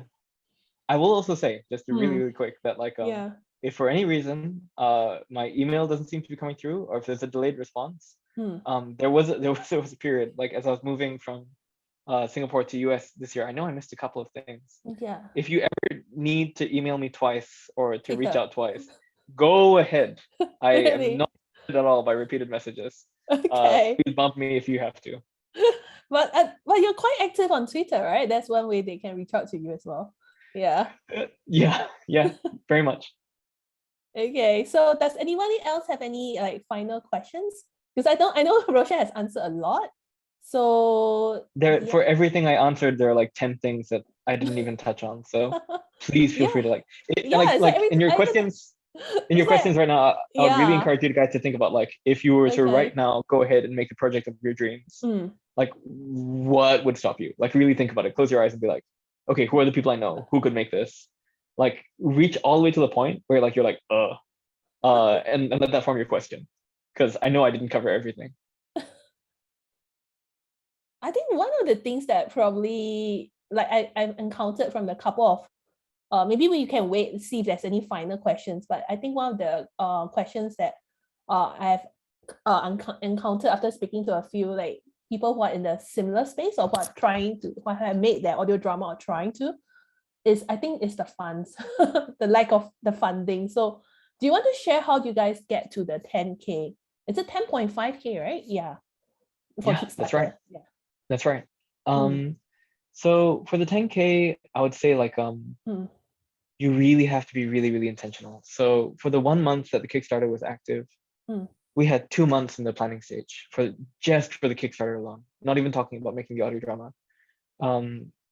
In that 2 months, I think we had to think of, we created a list of every single person we knew who A, would be interested, B, would have the resources to help us out. We color coded it by like sort of like how feasible would it be? We created email templates. We started engaging artists. We had all those things ready. Because for kickstarting, it's your very beginning and very end that matter. So the very, very beginning is when a lot of the Kickstarter tracking websites pick you up. So Kickstarter success snowballs. If you're doing well in the start, then you get shown up on like KickTrack and a lot of different like Kickstarter websites that will say projects to look out for, projects to look out for, and they'll show you there. And that's kind of, it creates this effect. But if you sort of like don't have people who are there day one for you, if you haven't told your friends, hey, on day one, if you're planning to give them.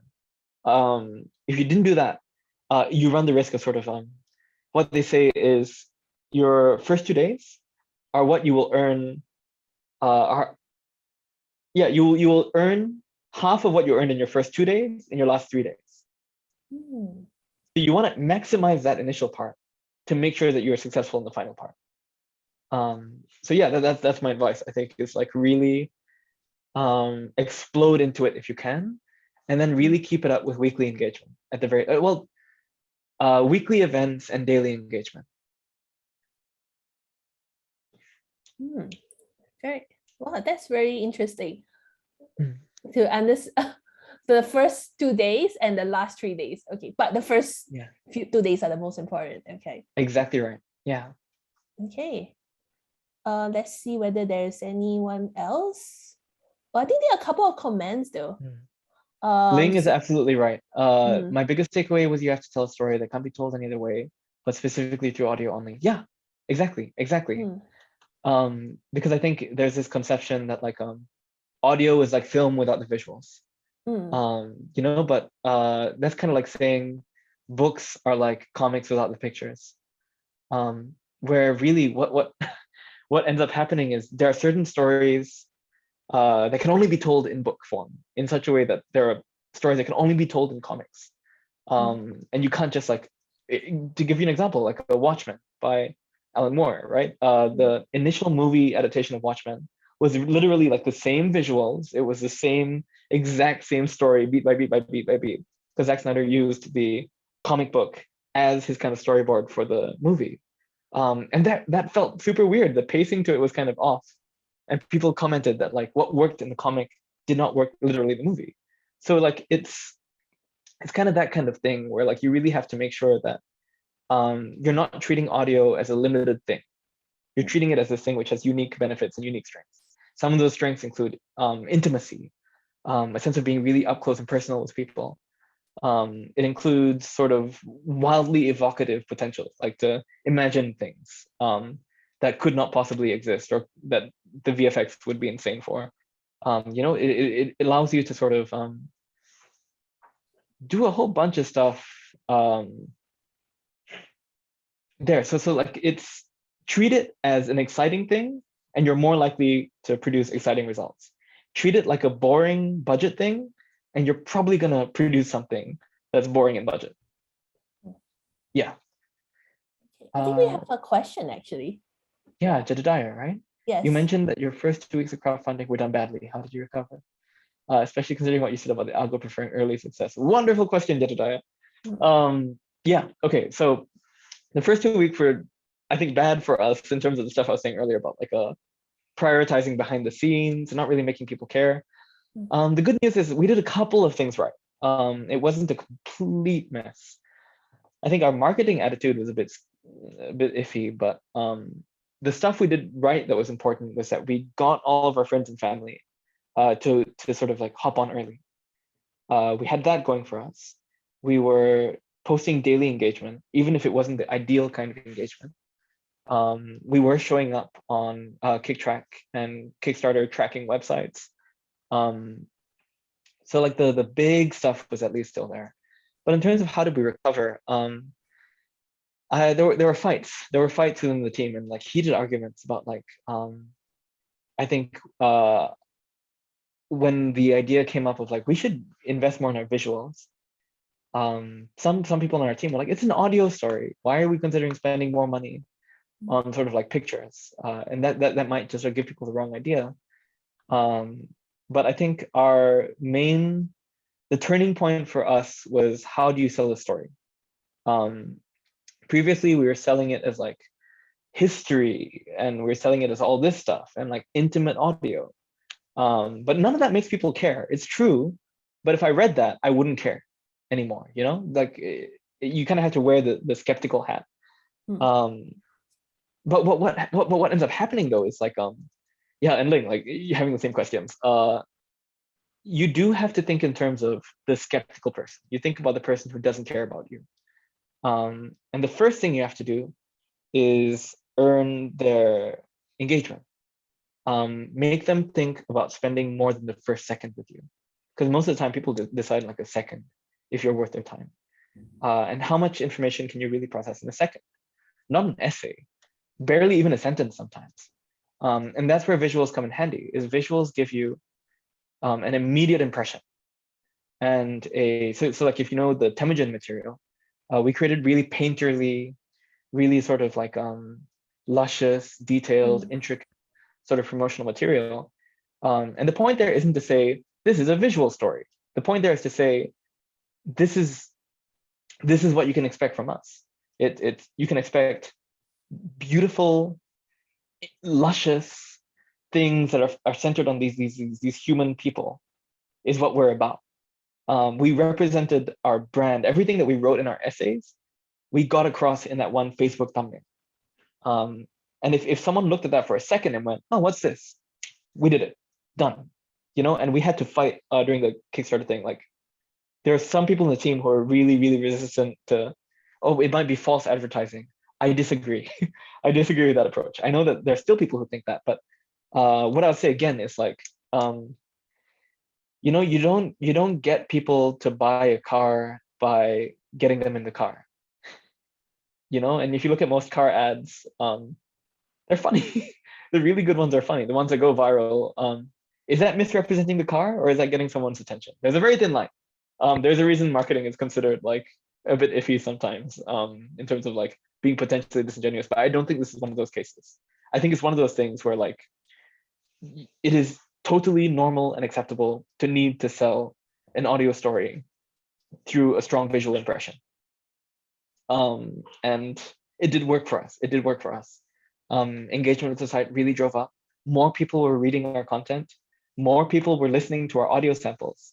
And creating that visual impression meant that more people were listening to the stuff that required more investment. So, you know, like if more people end up listening, are you really betraying the audio, or are you like supporting it? You know, it's that kind of thing. It is a thing where I get that there's argument and I get that there's debate, but I think past a certain point, you really need to remember people aren't just going to care if your thing is good. You need to help them care. And yeah, that's my answer to Jed's question, which is like, I think that's how we recovered. We really put in the time, we put in the effort, and we really forced ourselves to think about like how to get people to care. Thanks for sharing. That's yeah, the visual and the audio thing. I think the visuals are beautiful. I think that I haven't said this to Roshan before, but it was actually the poster that caught my eye first. I have to say. Yeah, that's fair. That's totally fair. Yeah. I guess it was like I was really intrigued, because like when you're in the audio drama space, you're very used to Western content. Like you don't really see a lot of Asian content, right? So I saw that it's beautiful, it's gorgeous, and it's like, oh, that looks Asian. Exactly.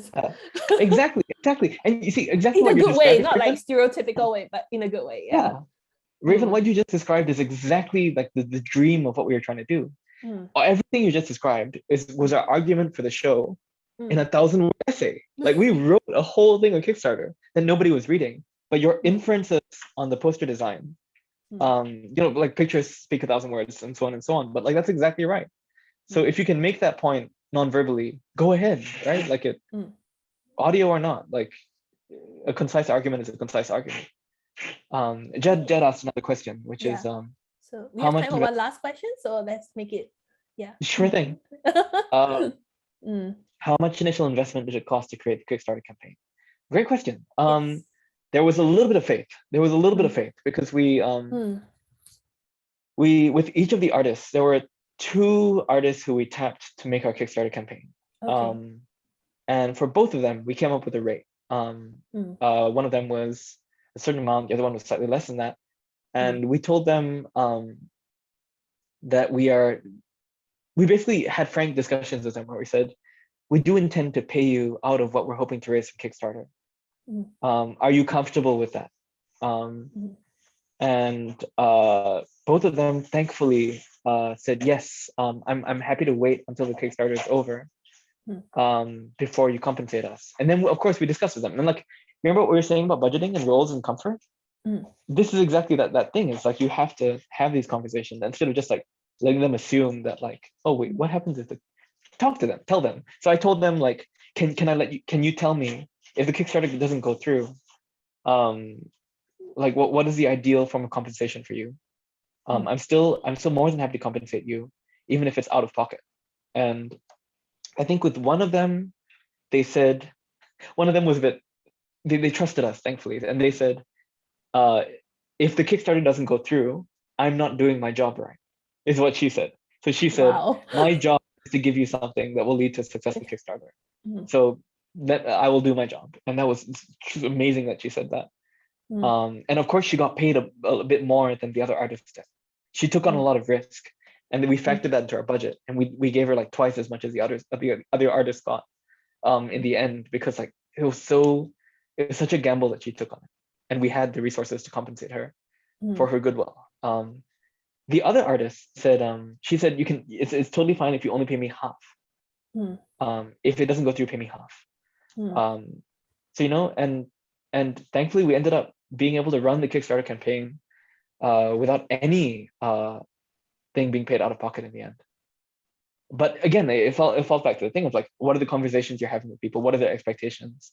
And does everybody know? And in that case, because both of them were comfortable, and budgeting is really a lot about making sure everybody's comfortable. Everything worked out. How about the designer as well? Do you need to pay the designer and the trailer, right? Yeah. Okay. But so thankfully that came in after the Kickstarter was done. So we already had funds to do that. Oh, okay. Yeah. Awesome. Okay, so I think that's the last question, unless there's somebody with a burning desire. No? Yeah. My professional email, I will leave. Yes, if you can. The chat. I think you need to send to everyone. Yeah. Yeah. Here, it's info@roshansingsambi.com. Okay, awesome. Yeah. So please, really, this is your opportunity. Please connect with Roshan. You know, if you have any ideas, you need help, or you want to connect, or just follow him on Twitter. He's very active. Yeah. And sharing a lot of really good audio dramas as well, which I'm like, I'm like, my listening is like, curated by him in a way. Really? Oh, that's nice. I didn't know that. Yeah, I was like thinking like, because there's so many audio dramas out there, right? It's like there's no possibility that you can listen to them all. So I do follow a few people who I trust. Like Roshan is one of those, like whatever he recommends, I usually will, check them out. So if anything, follow him for somebody's actually those recommendations. I feel like I'm gonna tweet them a lot more carefully. And I will warn the rest of you that not all of my tweets are so constructive. But follow at your own risk. Yeah. Or if anything, follow him for his audio drama recommendations. Okay. Yeah. So just before we go, I just want to probably share about our Telegram group. Yeah. Okay, next slide, please. Okay, so we have a Telegram group for our attendees, for our speakers and participants, and trainers. So if you're interested, do scan the QR code and connect with us. And then we can form our own community as well. So for more information, just go to our website. Very big thank you to everyone. Big thank you to Roshan, and big thank you to all the participants today. Thank you for your active, being so active and so lively. And last but not least, we have evaluation forms. Please fill them out to let us know how we are doing, how we can improve. So if you are Singapore and PR, you can choose the form for you guys. especially those for you who are claiming Pop Lab sessions under E2I, you need to fill out these forms so that you can get your money. And then for everybody else, you can use the the general evaluation form. And that's pretty much it. Thank you, everyone. And I hope you guys have a wonderful weekend. And I'm sure I'll see you soon, next week actually, for our conference. So thank you and have a great day. Thanks, Roshan. We'll see each other again sometime. Yes, of course, for the fourth Yes. one. Yeah, for All the right. fourth session. Yeah, have a great time in Chicago. Yeah. Thank you so much. And stay warm. Yeah, I will try. No promises. Yeah, Okay. thanks everyone. This was a really active session. One of the most Mm. active I've ever been a part of. So you guys did it Okay. great. You guys were Mm. great. Thank you. Thank you. All Bye. right. Have a good day. Yeah. Bye, everyone.